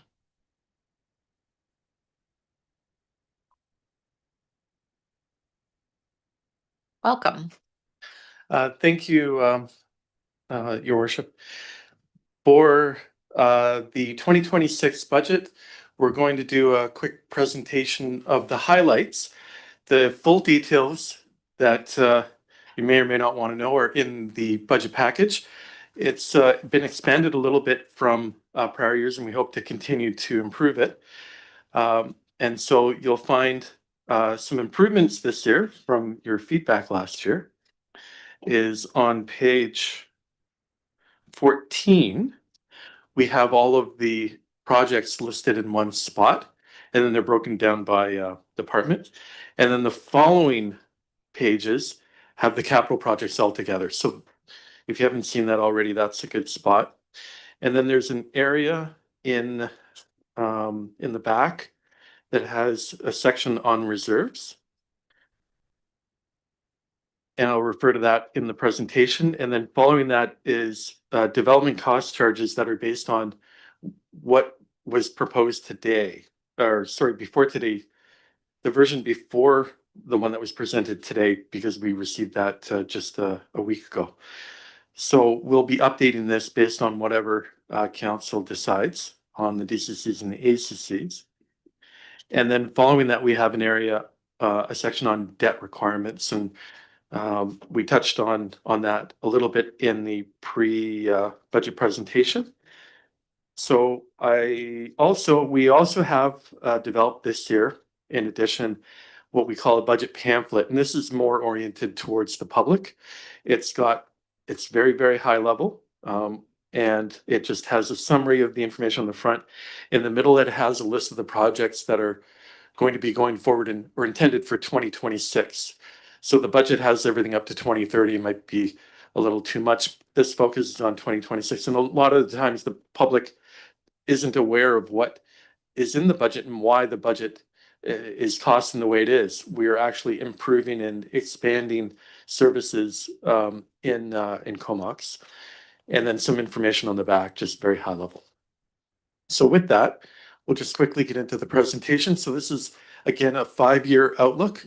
As required by the province. We are now in the green area, present budget to council October 22nd.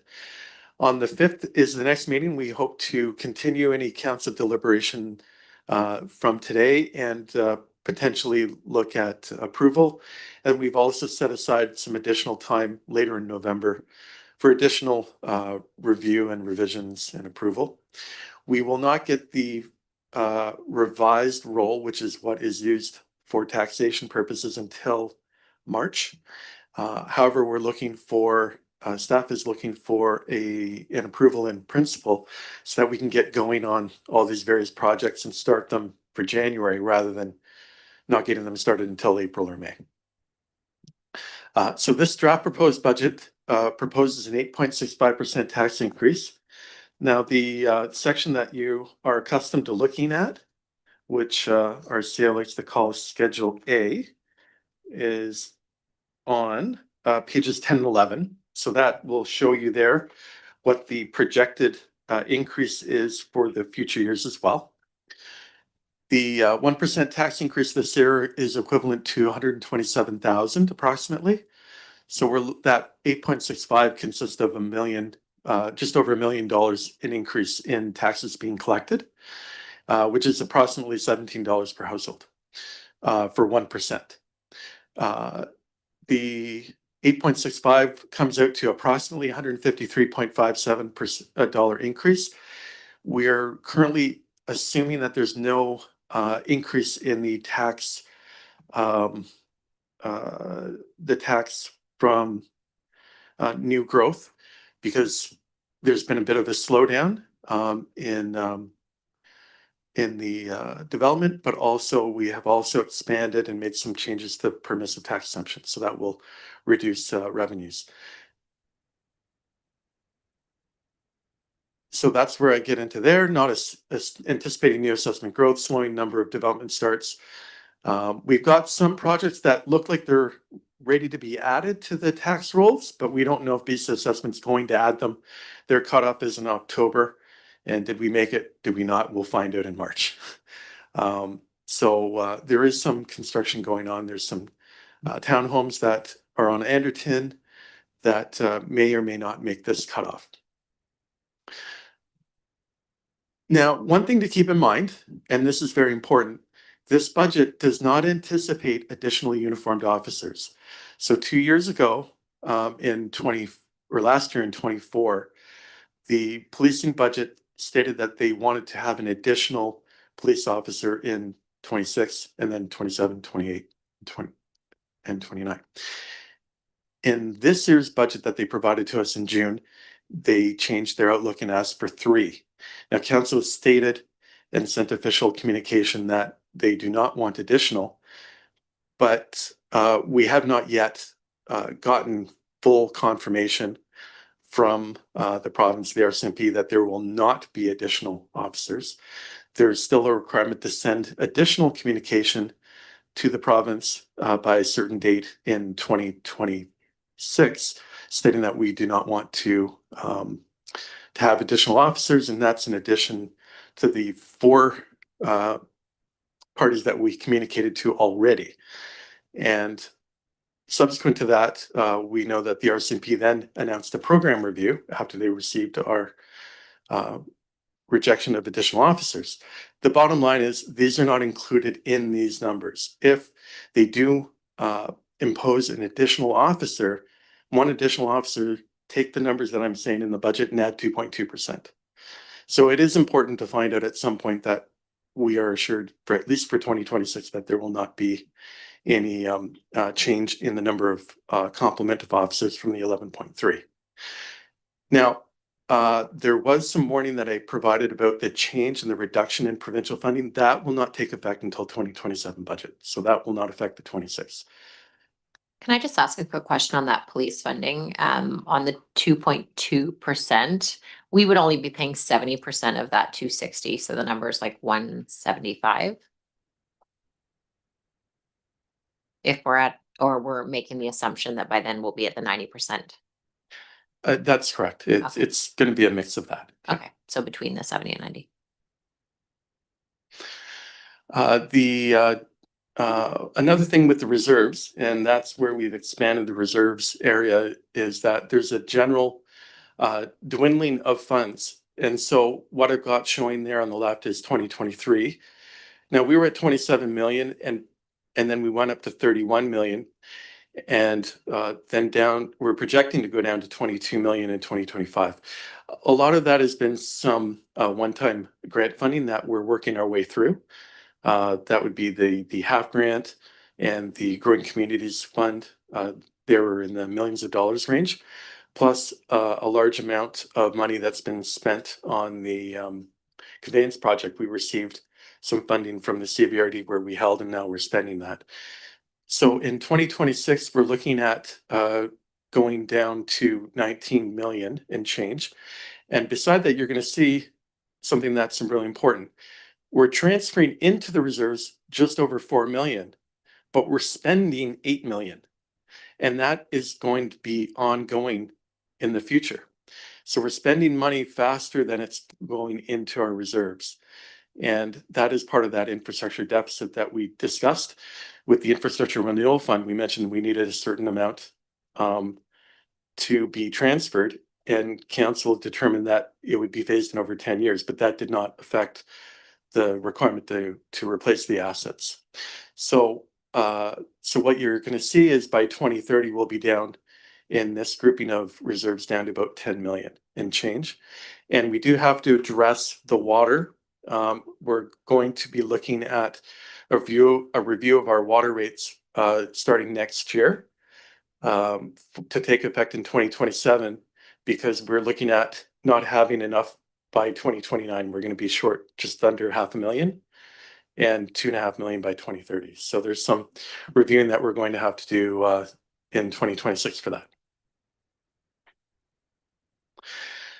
Just the proposed construction projects. You saw this slide in the pre-budget presentation, and I just wanted to point out some of the changes. So the town hall, we moved out to 2029, and the community fitness studio expansion, we moved from 2028 to 2030.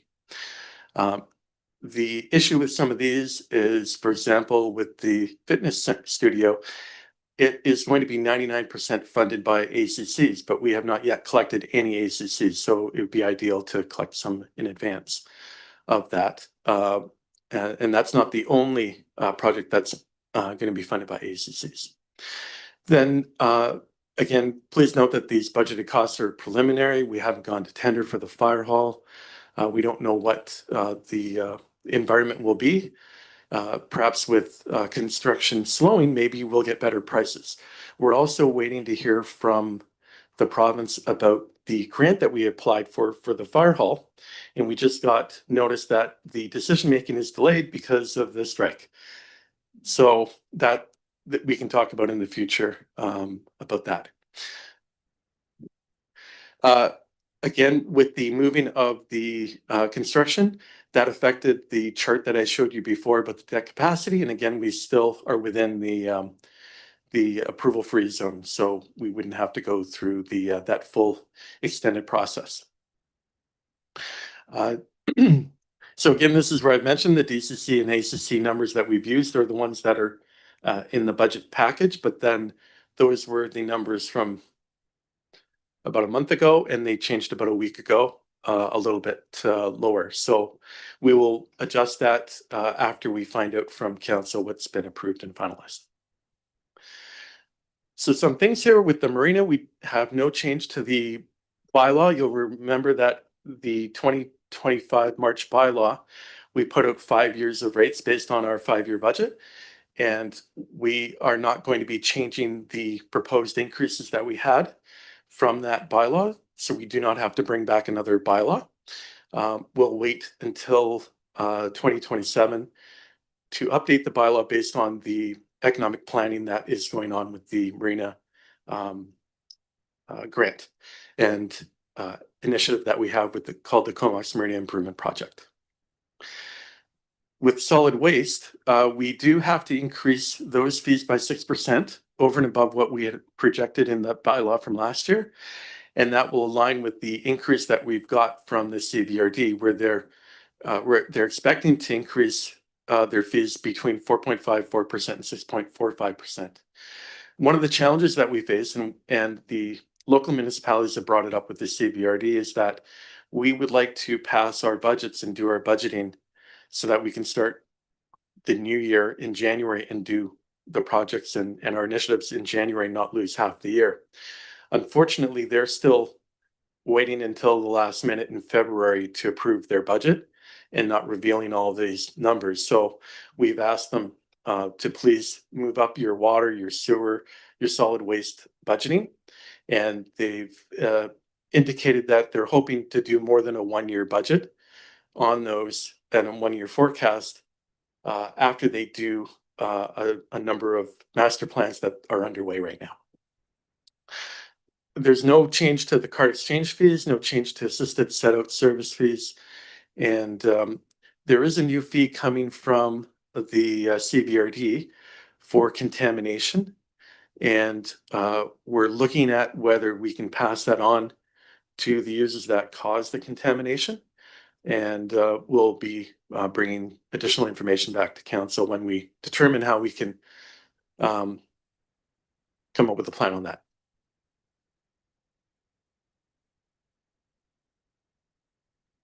As part of that, would then involve like some sort of audit process on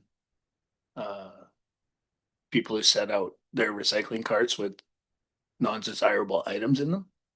Like, how would you determine who would pay?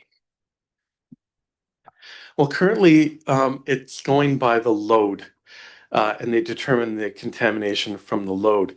The issue is that I believe the original contract required a video camera of the bins being dumped and being able to identify, but unfortunately there have been some hiccups with being able to use that system, and it's not as functional as we would like it to be. So then the problem becomes, we don't know the specific home, we just know the portion of the route. And should everyone pay for that, or, but then if we don't bill those users, then it's the whole town that gets billed. So it's a challenge there. And then, of course, our reserves are dwindling due to the increase in cost of repair and replacement. As noted in the, oops, we're in the water now, sorry. So there's no change to the forecasted rates in November 2025 bylaw for the water. Again, we said that we'll conduct a review in 2026 to implement for 2027 for what we can do with that. We'll review, work with Public Works and find out, are there any water projects that can be deferred, or, but even if they're deferred, it just means a bigger bill for later. So you still have to collect the money for later. There's also the steady increase so far in the cost of CVRD water of 1% per year, and whether that will increase or not, we'll have to find out from future master plans. So this is the forecast that we had in the previous bylaw. So again, it'll just be a 3% increase to the rates, and the parcel tax will go up $5. So very minimal. So here we're just talking about the water rates review. A lot of the water mains were installed in the 1960s. If you think that a pipe lasts a good 75 years, well, we're getting close to that. And the one of the challenges with replacing water mains is, do you wait until they burst and fail and they undermine the road, and then you've got more cost to put in a temporary patch on the road and then come back later and then do the replacement, rip up the road again? Or do you do it in advance? So that's some of the challenges that we have there. So we're hoping to do some review of the assets and come up with a plan, but sometimes it's limited with water mains.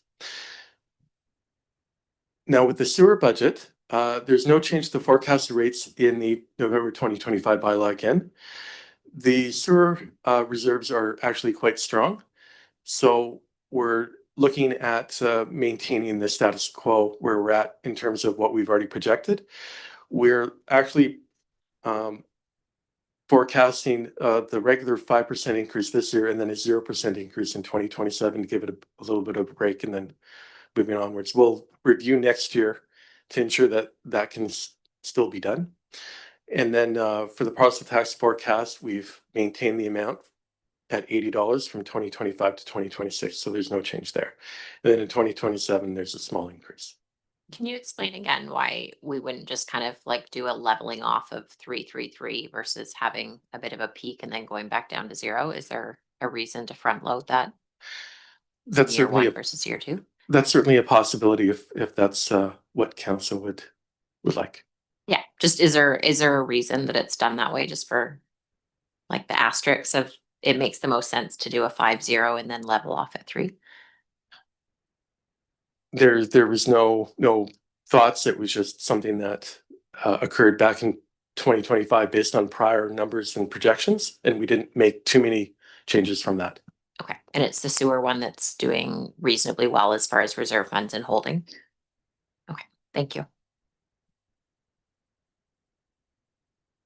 And that's basically it for the presentation. Just wanted to make it very quick.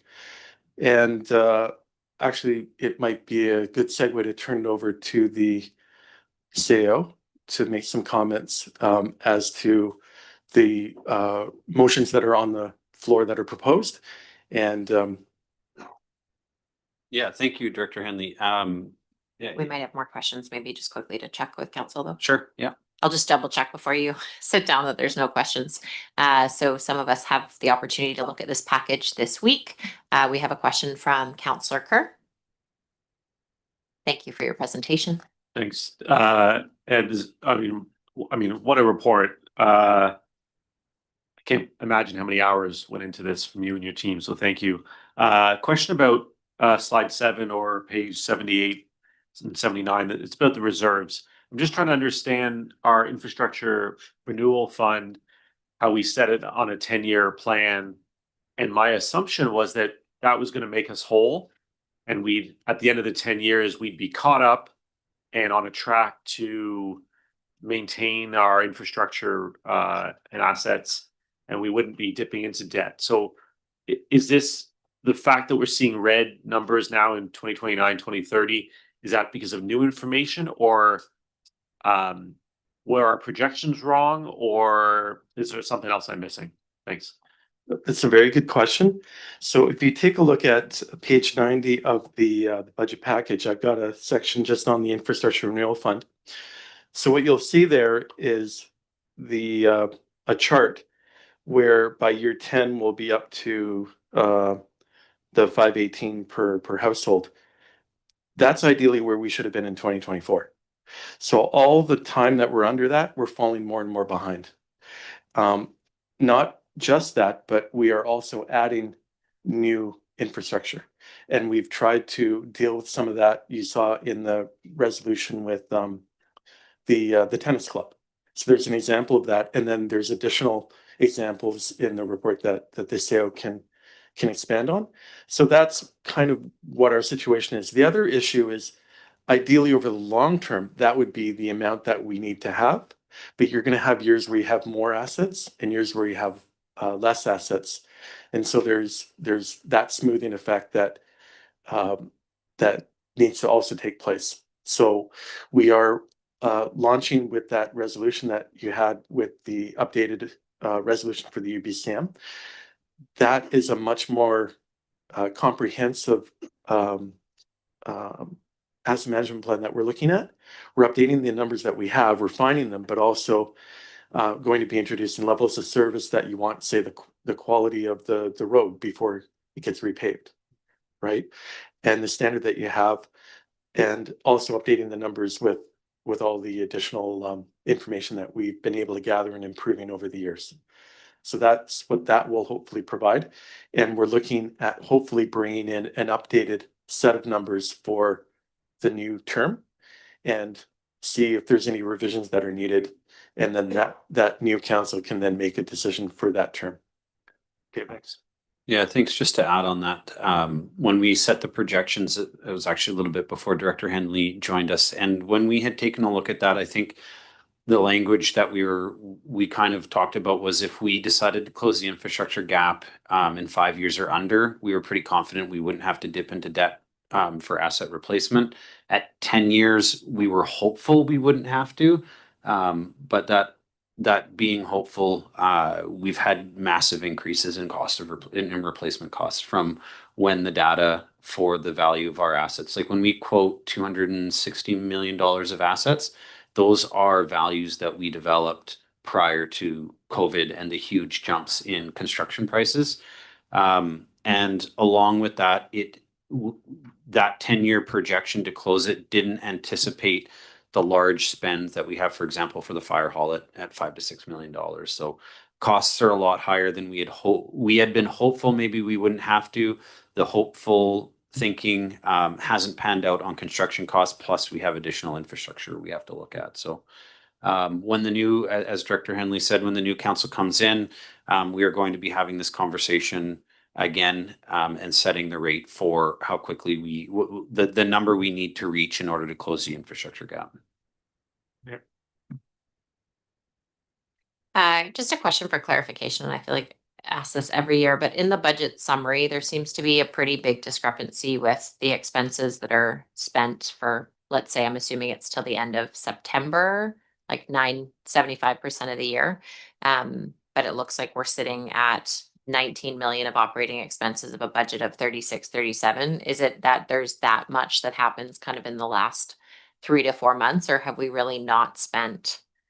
We're showing like over 7 million of potential going to reserves. So is it really that we have that much still to come? Because we're sitting at about 50% of our operating expenses. So trying to figure out how to read the budget summary and understand what our past year looked like so we can look at 2026. Yeah, that's a good question. So the numbers that are in here for the actual for 2025 are September 29. Now, that doesn't include all of the adjustment entries for the third quarter, which would be posted September 30th. So that will come out in a separate Q3 update, the financial update in the next couple of meetings. So it's a half a year, basically, like it takes off the A whole little quarter. bit, but also huge amount of the costs are construction related. That usually starts later in the year, and oftentimes they're about 2 months behind in billing. Okay. Not only that, the CVRD for water bills us sometimes 2 or 3 months behind. And with the conveyance, additionally with that, some of it they're gonna wait till the end of the year to reconcile it and all that. So this is not just Comox, this is common with most municipalities with construction projects. So it's really not a reflective year we can use too well. We have to go back to 2024 and look. For construction, but for example, with construction, they'll do the work and then they might take upwards of 3 to 4 weeks to come up with the invoice and then send it to us and then we review it. And then it might take a little bit. So we don't even pay until a month sometimes after they send us the invoice, which is a month after they do the work. So everything's all deferred out. So this is the first time that we've actually, we had the budget timeline policy in for 2 years, I think, but this is the first year we're actually meeting it. And so it's been a while since councils maybe recalled this. This is the trade-off. When you do budgeting earlier, you are able to get it done. A lot of municipalities have moved to this so that you're able to make your plans going into the new year. It helps you secure your pricing and all of those sorts of things, but it does mean you cannot use the previous year as a guide. And that's one of the trade-offs you have to make when you do budgeting early. Okay, thank you very much for the very thorough package. It's going to give us a lot of food for thought between now and November. Councillor Grant. Yeah, I just have a question before you can't walk away. I'm just about to nail you here. Stop that. So this might be a little bit for Randy too, but it seems to me that, we're not bringing in enough revenue is really our problem. And, our biggest source of revenue is from taxation. Now there may be other forms of getting it, but I've never been able to really come up with anything that was substantial. So how many units would we have to build? And I know this is really hypothetical. There's going to have to be a lot of ifs and ands, but how many units would we need to build to get our taxes down under 5%? And then my reason for asking that question, and I know it's a bit obscure, but if we had some idea what that was, then we can actually say, okay, do we want high taxes or do we want bigger buildings, or what do we like? Right now, we're kind of going rudderless, right? And so if we could get some clue, like we've done this based on what the government has told us we have to do, but we've never done it to try and figure out a revenue base to keep our taxes in line. So I've got the math on that. If you have our budget right now at 8.6, if you wanted enough revenue to offset that to drop it down to 5, 350 new units. 15, then you'd have to do that per year or well, that would drop you from 8.6 down to about 5 this year. You'd need 350 units without any additional infrastructure. But usually those units are going to have some level of additional infrastructure. So let's say 400 units. And then how many staff are you going to have to add because you've got 400 or 600 new people in town? So it's not a direct comparison, but if you just want to look at the pure numbers, you're going to need somewhere between 300 to 400 units. And is that like an annual amount that you need? Well, that would mean, that's permanent revenue that comes in. Right. That's So that would bring it down. That would bring it down to 5% this year. Next year, if you had, and that's revenue that you're going to have the next year as well. So you're not going to have to. Yes. Yeah. Okay. So if we could get another 350, 400 or 500 units built in our community, we could actually affect our tax rate quite largely with that, could we? So long as you're not adding staff to service the new residents. Well, yes. This is the question I'm at. This is why I'm asking that, right? So well, and that's the tough thing for me. What I can say, one of the things I didn't factor into that 312 units is that council's allocated 50% of non-market growth to increasing staff so we don't end up in the situation we were in 4 years ago. So if you factor that staff cost into it at 50%, then you're looking 600 to 700 units Okay. to do it. Or a reduction of 1.5% or whatever it is. If we do the 300 units. Never mind. Yeah. Well, yeah, no, I. Director Henley has his hand, but I'll just make sure you have your mic. No, sorry. I feel like I should perhaps pay you because that was actually a good segue into something that I forgot to mention. And that is, as we were talking about with the moving out of the community center fitness studio expansion to 2030 because we want to collect some ACCs. If you turn to page 85, it's got at the bottom is the debt projections and the source of loan payments. So the ones that are in yellow, I should have put something, but the ones that are in yellow are projected and they don't actually exist yet. And they may, happen in a future year. The top chart shows that the fire hall expansion we don't have until 2026 as an example, and the community center 2030. But down below, we've got a bit of an outlook for the payment. So the fire hall expansion, we're looking at $103,000 for 2026. Now that's interest only for the portion that we think we might be borrowing next year for pre-construction. So it's not the full loan payment, it's just a portion. And of that 103,000, we'll round out, 36,000 would come from external sources. So that is mainly the CFPID, the Comox Fire Protection District, Area B, and a little bit from Bates, Huban, KFN. So the remaining portion, we've got 20% of the remaining portion would come from DCCs, from our portion. And that would be $13,640 just for that portion of interest, not even a full interest that year. So how many units do we have to build, medium density units I'm using, to fund that 13,640? We would need 66 just for that portion. Now, in a regular year, so for 2027, assuming we have a full loan in 2027, it won't be until 28 really, we need 291. So that's the whole thing. If we're going to be funding things and expanding based on DCCs and ACCs, then that also implies we need to have the growth that goes with that. And we have to be supporting the growth to keep the numbers making sense. That I ask most years and I always find out that there isn't any, but what other sources of revenue could we have? I mean, we talked about fiber optics, so that may be in the works, but that's relatively small potatoes in the grand scheme of things. So what else can we do to bring some money in? That's a great challenge that municipalities have faced because we are not typically running as a business. And we often provide services that private sector would not provide at prices that they would not be able to. So thankfully, we don't have, say, a swimming pool because they absolutely do not make money. They used to make money, but municipalities and governments have subsidized them over the last few decades where they no longer make money because people don't see the value in paying the full price. They only understand the subsidized price. The challenge that we have is we're restricted on what we can raise. And we're not running a business. I knew one municipality or municipalities in the past that ran utilities such as telephone or electricity. I'm not sure about here in BC, but in Ontario that was very common. But over the years, they weren't able to continue to manage that and they've sold them off.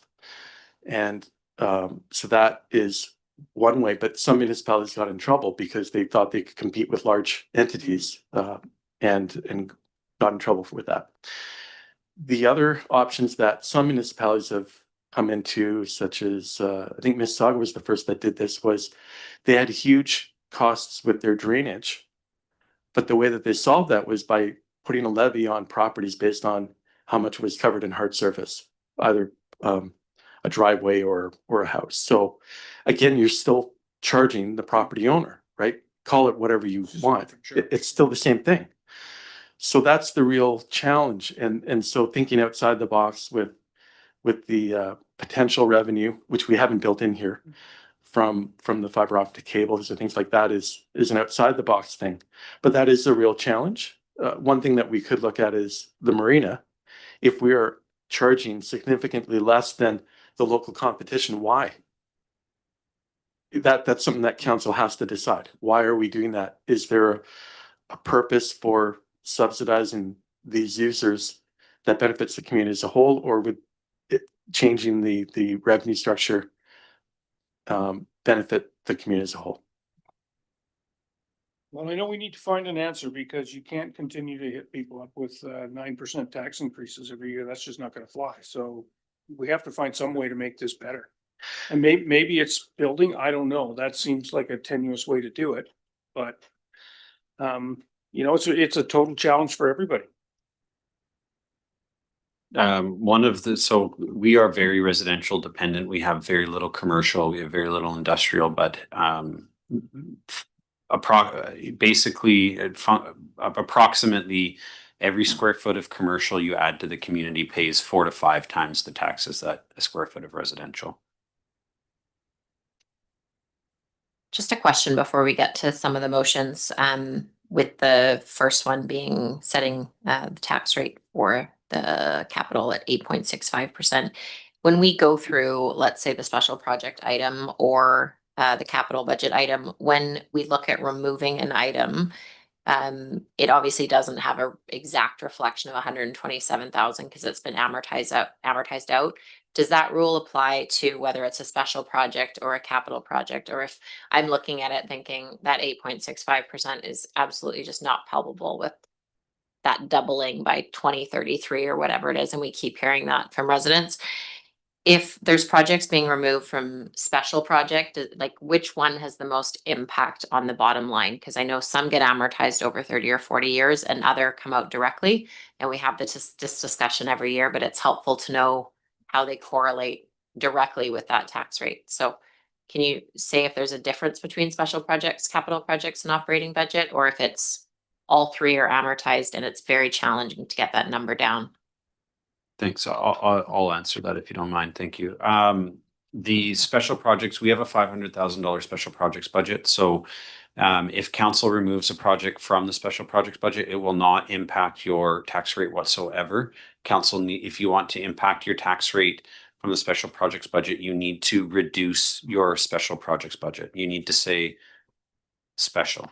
You need to say, moving forward, we are only going to collect $400,000 for special project use. And to be clear, like we did last year, it looks like there's an exact 127,000 extra. So we're doing 1% on top of the projects that we know, which I was opposed to last year. And it looks like it's built in again. So the special projects is 500,000, but there's 372 in the list. So there's an extra full percentage in special projects unallocated. You can draw, yes. And so the second motion that you have in front of you is to move all of that, that unspent special projects into your capital reserves. If you want to, you can reduce your special projects budget from 500 to 400,000.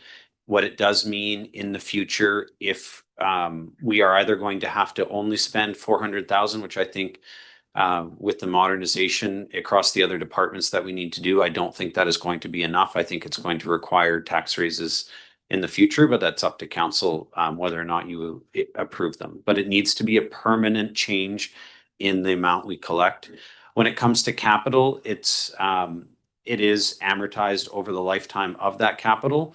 So if you, council, if you want to make a significant change on your budget, it is staff. You need to change the staffing level in the organization if you want to have a significant change on the tax rates.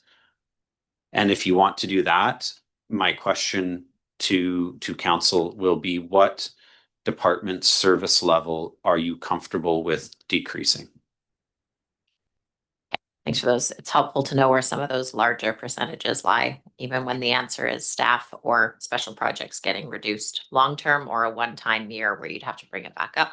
You made that very clear last year, which was helpful. And it can happen in capital. What I will say, you will not find it in capital unless you're willing to do it across an entire capital asset class. If you're willing to say, and most of our capital are buildings and our streets. If you're willing to say we are willing to allow our streets to deteriorate and we're willing to allow our buildings to deteriorate further than what we've decided in the past, I think that point you can get into an impactful change on your tax rates.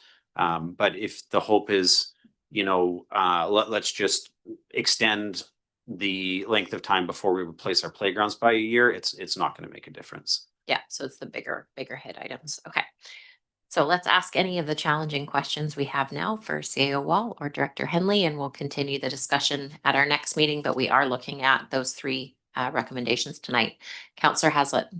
Out of this 8.65, how much of that is like increases in employee wages and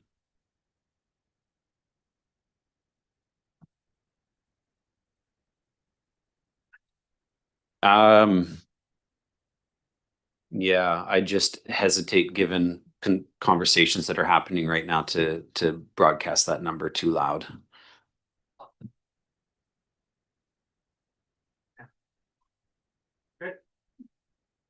It's out of the 8.6, you're going to be looking at a number between 5 to 6% of that being your overall salary costs.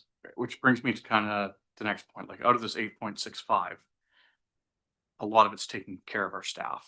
So in all reality, based on all the infrastructure and our roads and our parks and our IT and fire and everything along the way, we're really looking at like a 2.5% tax increase. Outside of those other items, yeah, it's a difficult world that we're in right now. 8.65 5 years ago was an unheard of level increase for municipal taxes. But when you look at the reality of what we're facing on cost pressures, we're not adding any additional staff. We're not expanding services.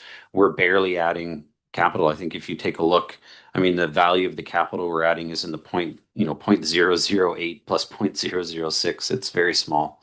Bring that down to 0.01. Okay, we'll go back to if there's any questions for Director Henley, and we'll allow him to have a seat if there's no further questions, and we'll get into some of the budget conversation. So is there any further questions for Director Henley? I just wanted to note the amount of time and work that finance has put into modernizing our budgeting process, and we've still got work to go and software solutions, but to get to where we've got to is very much appreciated. So thank you. And if I could, I really like to appreciate the finance staff and especially Audie, who's put a lot of work into resolving the issues with the current software, and we're looking at how to restructure it to make it even more meaningful in the future.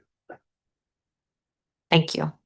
Thank you. Okay, so unless CAO Wall has any comments, we're going to return back to the reports and the recommendations that we have on the 2026 corporate budget. And we have on page 430, item A, that council approves the 2026 corporate budget as attached in Appendix A with an 8.65 increase to the general levy.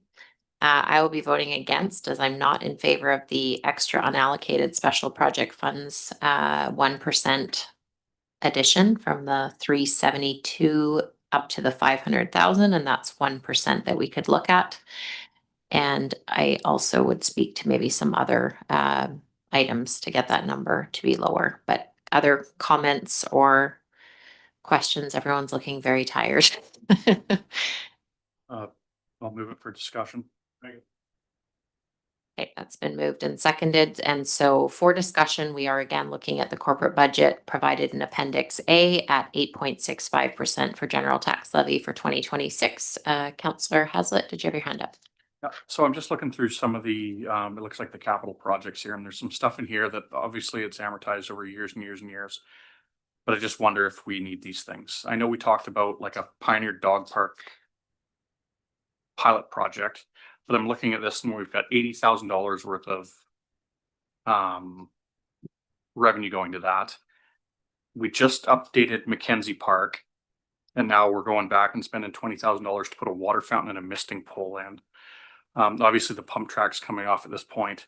And then there's a basketball court, or a park court at Harborwood.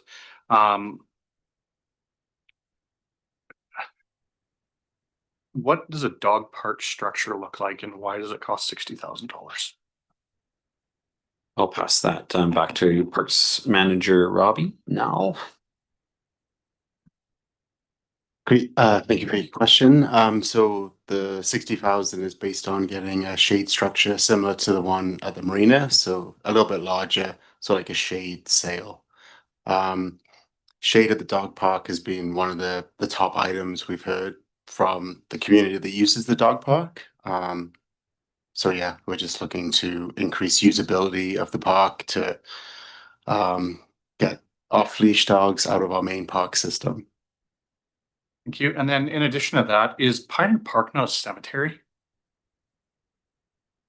Yes, it was a cemetery, converted over as a park, and there's a large off-leash dog problem there, that's impacting park users. Okay. Yeah, I have some reservations about having a dog park over top of a cemetery, but I don't quite know how to process that at the moment. I'm just going to speak to this one more time. I think it's a very thorough and well put together budget, but I think there's a little bit more fine tooth comb that could go through this, mostly with that 1%. But I would be voting against, and if that was gone along with, I would be looking at having staff come back with a budget of 7% or less, and looking at the 1% that's allocated to unallocated special projects and trying to find that 0.65% somewhere between all those very small items we've discussed. Potentially, if there's any staff increases that haven't been needed, I already know that's not true, but I just cannot get behind this 8.65%. So I would have a second motion on the floor if it was defeated. Other comments around the table, Councillor Grant and then Councillor Hazlitt. Yeah, I'm just wondering, so just to be clear, because I was listening to you talk about that extra 1%, does that equate to a 1% drop in our budget? So would that get us down to 7.65? I wasn't clear on that. It would, but as staff has mentioned, last year and this year, we would have to keep the special projects instead of at 500,000. I think in past years we reduce set it it at, forever. we reduce it forever or we add it back at a future point. I just think when we set the budget for special projects like we see this year, we end up spending it. So when we're trying to get the budget down, I don't agree with unallocated special projects. We got too much in our special projects.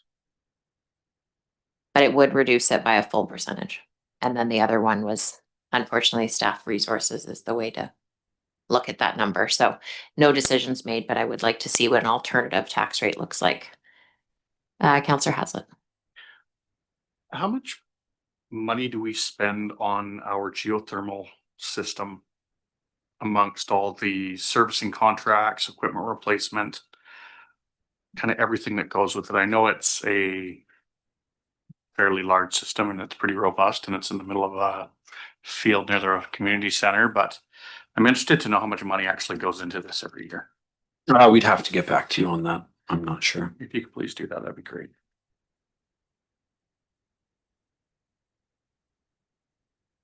I think what I'm trying to wrap my brain around with these percentages, like when when I started on council like 7 years ago, we had a total operating budget of around 25-26 million, and we're now at 53 million, and our population has gone up by 1,000. So it seems like we're really growing our budget at an expedient rate, and obviously for very good reason, and fixed costs and inflation on building costs have gone up 6, 7, 8% at a time. But I really think we need to take a really, really close look at some of these numbers, because I used to tell people we had a budget of 25 and then it was 30 and then it was 40. And this year it's sitting around 53.3. So I know that times have really changed and costs have really gone up, but we've doubled our organization size in 7 years. So it's like a blaring number that I would really like to take a really close look at.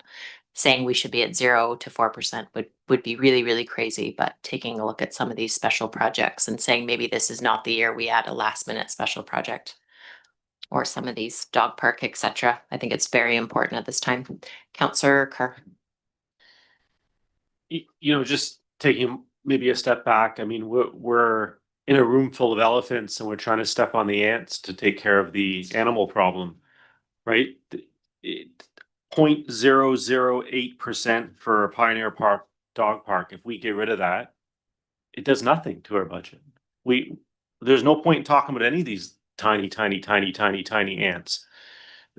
All that matters is the huge numbers that are staffing and the other capital things that we are doing. So we are in a global and national and provincial economic situation. Our council is facing the same thing that every other council in Canada is facing and around the world. So, I think we as councillors need to accept that reality and then really prepare strong messaging out to our community to explain it. Prices of eggs are up, prices of milk are up, price of everything's up. And yes, that is going to be the same for services provided by your municipality. So yeah, that's just my reflection. And also the other big reflection I have tonight, if we link all of this conversation back to Director Henley's comments and our OCP and zoning discussions, is you can't grow yourself out of this problem, because every time you add another unit or another family or another community population increase, it increases the need for staffing, services, facilities, roads, sewer, water, and staff. And that infrastructure cost comes at a price. So you can't grow your way out of it. It's not a we add this many units and we solve our problem. We solve our financial problem. That's absolute incorrect. We heard that tonight from our Director of Finance. So let's not pretend that building more units will be a panacea.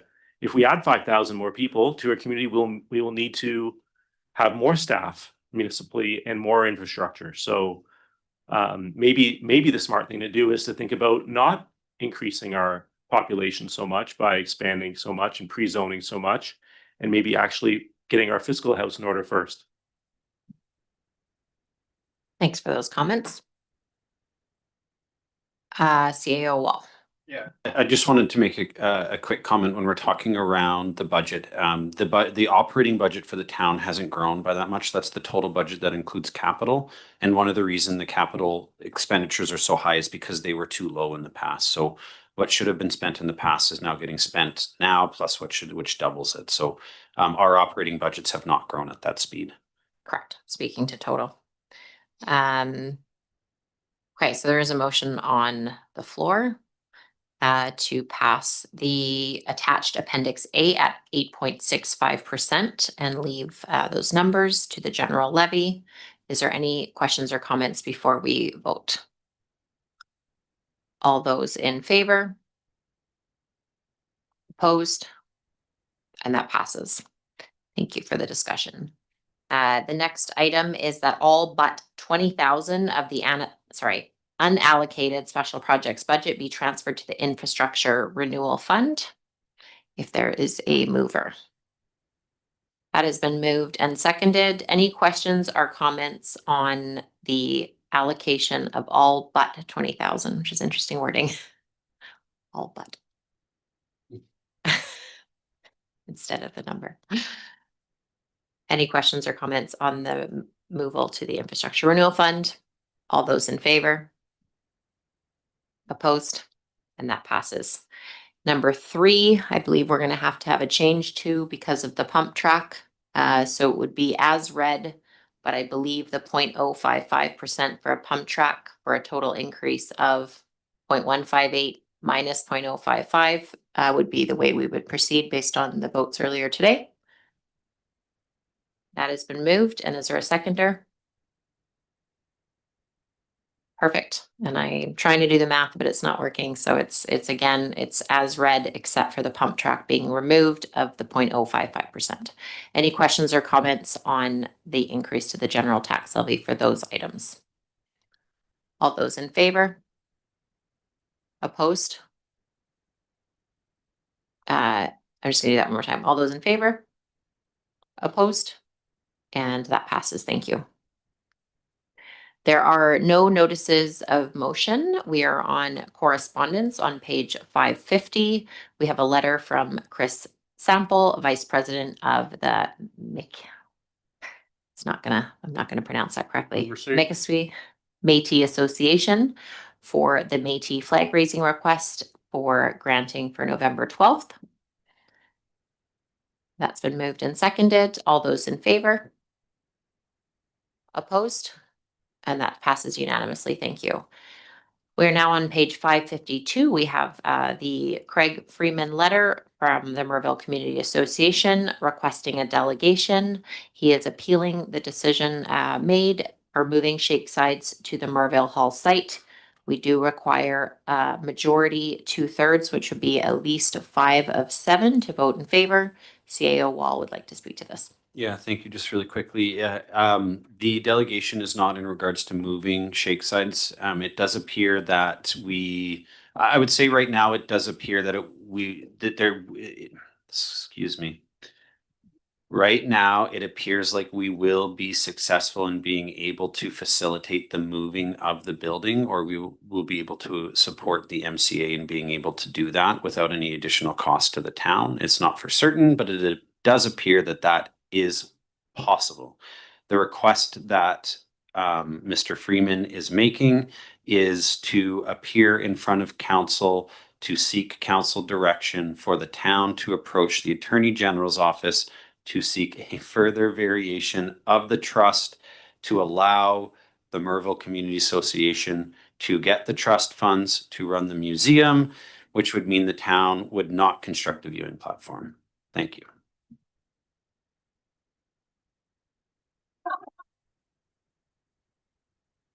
I'm not sure if you're joking. Do you want that repeated or you're crystal clear? Okay. So again, it would be, the platform would not be being built and they would be taking over because the Attorney General would be approving that alternative plan. Yes, it's whether or not council wants to pursue that option. The Attorney General's office we've asked them if it's something that they would consider, and the AG's office has said council needs to decide whether it's something you want to consider first. And to be clear, this was declined and this is an appeal of the decline, and which is why 2/3 is required. Councillor Mayor and then Councillor Hazlitt. So I know I haven't been part of this for a really long time, so I may have a differing view from others, but what I would support exploring this. I have questions about the wisdom of building a platform on a midden in a flood zone, for example, and I would have a suggestion that we might consider having the Merville Community Association appoint a different point of contact, given the challenges that we've had with the relationship. And I think that that could make for a more easeful way forward. So I would be open to this. Thank you. And again, I just want to check, do we need to vote on this before we actually start commenting? Do we need 2/3 to bring it for discussion? No, the discussion, okay. yeah, Just discussion's on okay. the agenda, 2/3 to approve and allow the delegation. So we can have a discussion on this first. Councillor Hazlitt. As Councillor Mayer has said, I've not been on this file as long as some of you else have, but from my understanding, the sheer cost to build this platform is over and above what we thought by quite a bit. And if we can get rid of the building and not build the platform and save the town $350,000 in the process, then I'm willing to send this to the AG and see if we can get it changed. Thanks for those comments. I'll just say I'm very frustrated by this process, but also with the cost, worth exploring it one last time. Councillor Swift. Oh, thank you. I think I've been here since the beginning, so. They're frustrated. Yeah. But anyway, I mean, if Merville could have the building, I'd be all very happy, but there's just so many unanswered questions. For instance, if we went back to the Attorney General, would we have to go back to court to get a decision? Yes. So then this is going to be delayed for years. And it's already been delayed for 35 years. So some would say, well, you know, if it's the right decision, another few years isn't going to make any difference. But I think we've got a course of action, and I think it's time to stay the course. On top of that, we don't have any notion of whether KFN would think this was a good idea. And we've asked to have some assurances in writing from the Merville Association. They say in conversation, they've had some approval, but we don't have any assurance that that is actually the case with the governing bodies at KFN. So I just think there's too many unanswered questions. There's been years to get this sorted out, and to come at this last moment with this just seems not practical too. So I would not be in favor of hearing. I don't think he's got any new information, and this is just going to drag this process out for another, I would say 3, 4, 5 years. Okay, good food for thought and a lot of experience on it. Any other questions or comments before we vote on going back to the Attorney General? And again, this would be to allow a delegation for him to Yeah, discuss the that. vote is This is just to on whether or allowing a not to delegation. and then you'd have to have another vote to direct us to go to the AG's office. So this is just to allow a delegation, but specifically about that request. Okay, we're gonna vote. It's just getting late. All those in favor allowing the delegation? Opposed? And that is defeated. Finale. Okay, there are no late items. Reports from members of council. I'm just gonna ask everyone to be very brief if possible and just bring any very large new pieces of information from your boards, if there are any. We'll start with Councillor Blacklock. Quickly, just a reminder that the Suds and Shells Oyster Tour was held last Friday night. It was a great success. So congratulations to the BIA for putting that on. Future BIA events include the Halloween costume parade coming up on a Halloween Friday. And of course, our tree lighting event in November. So keep those on your calendars. Thank you, Councillor Swift, and then Councillor Haslett. I have nothing to report. Wonderful. Councillor Haslett. Nautical Days meeting next Wednesday, Green Team meeting starting at 3 o'clock. Thank you. Councillor Kerr. Quite a few CVRD meetings lately. If you think this budget conversation was difficult, deciding between a $50 and $100 million new hockey rink was quite a discussion at the Rec Commission. I'll let you tune in and see how that played out. But basically, no decision's been made yet. And we also had a hospital board meeting and some intense discussions going on with VHA about the primary care hub that might be coming to the valley. But again, some disagreement between what VHA wants and what the hospital board is interested in. So I'll turn it over to Director Grant if he has any other questions or comments about the CVRD meetings. Yeah, the only thing that I would add to that, well, we went to a Parks and Trails meeting too, but everything was in camera pretty much. The only thing on the RD agenda was asset management plan that they're trying to bring in. And they're going to have to hire 5.5 new staff over the next two or 3 years in order to do that. So, you know, you talk about escalating costs, it's crazy, right? But imagine 5.5 new staff to do that. But anyway, that was just an update on the report. So that's what's going on. I can't imagine it. We go to bed dreaming of it here. That's Councillor Mayer. Nothing to report, thanks. Thank you. Just really quickly, Diwali has been moved this year to this Sunday. I believe you guys may receive a new invitation for that, but I can send that out. I just saw it today. It was actually on the 21st, but they're holding the event on this Sunday. CAO Wall and I met today for the RCMP report review that's going to be coming out. That won't be coming out until early 2026, but all the municipalities in the RCMP basically will come out to put their input in onto what they think the officer numbers should look like. It's very specific to the resources of officers, not overall RCMP, but that happened today. Very lastly, I think everyone knows the air show for 2026 has been canceled. They have too many operational focuses, so that is not happening in May 2026. And that is all for myself. There are no media questions. Do we have any public questions? Thank you. Do you mind using the mic, Bob? My Is there favorite line. dog licenses in this town? There are dog licenses, yeah. Oh, there's a source of income, lots of dogs and lots of clean up behind them and. But they're actually all day long, I hear people getting dog licenses, so it's very rare. I will move for adjournment at 9:28 and just really thank everyone for staying for that extra time. I really appreciate everyone's input. All in favor of adjournment? Opposed? Thank you so much to staff.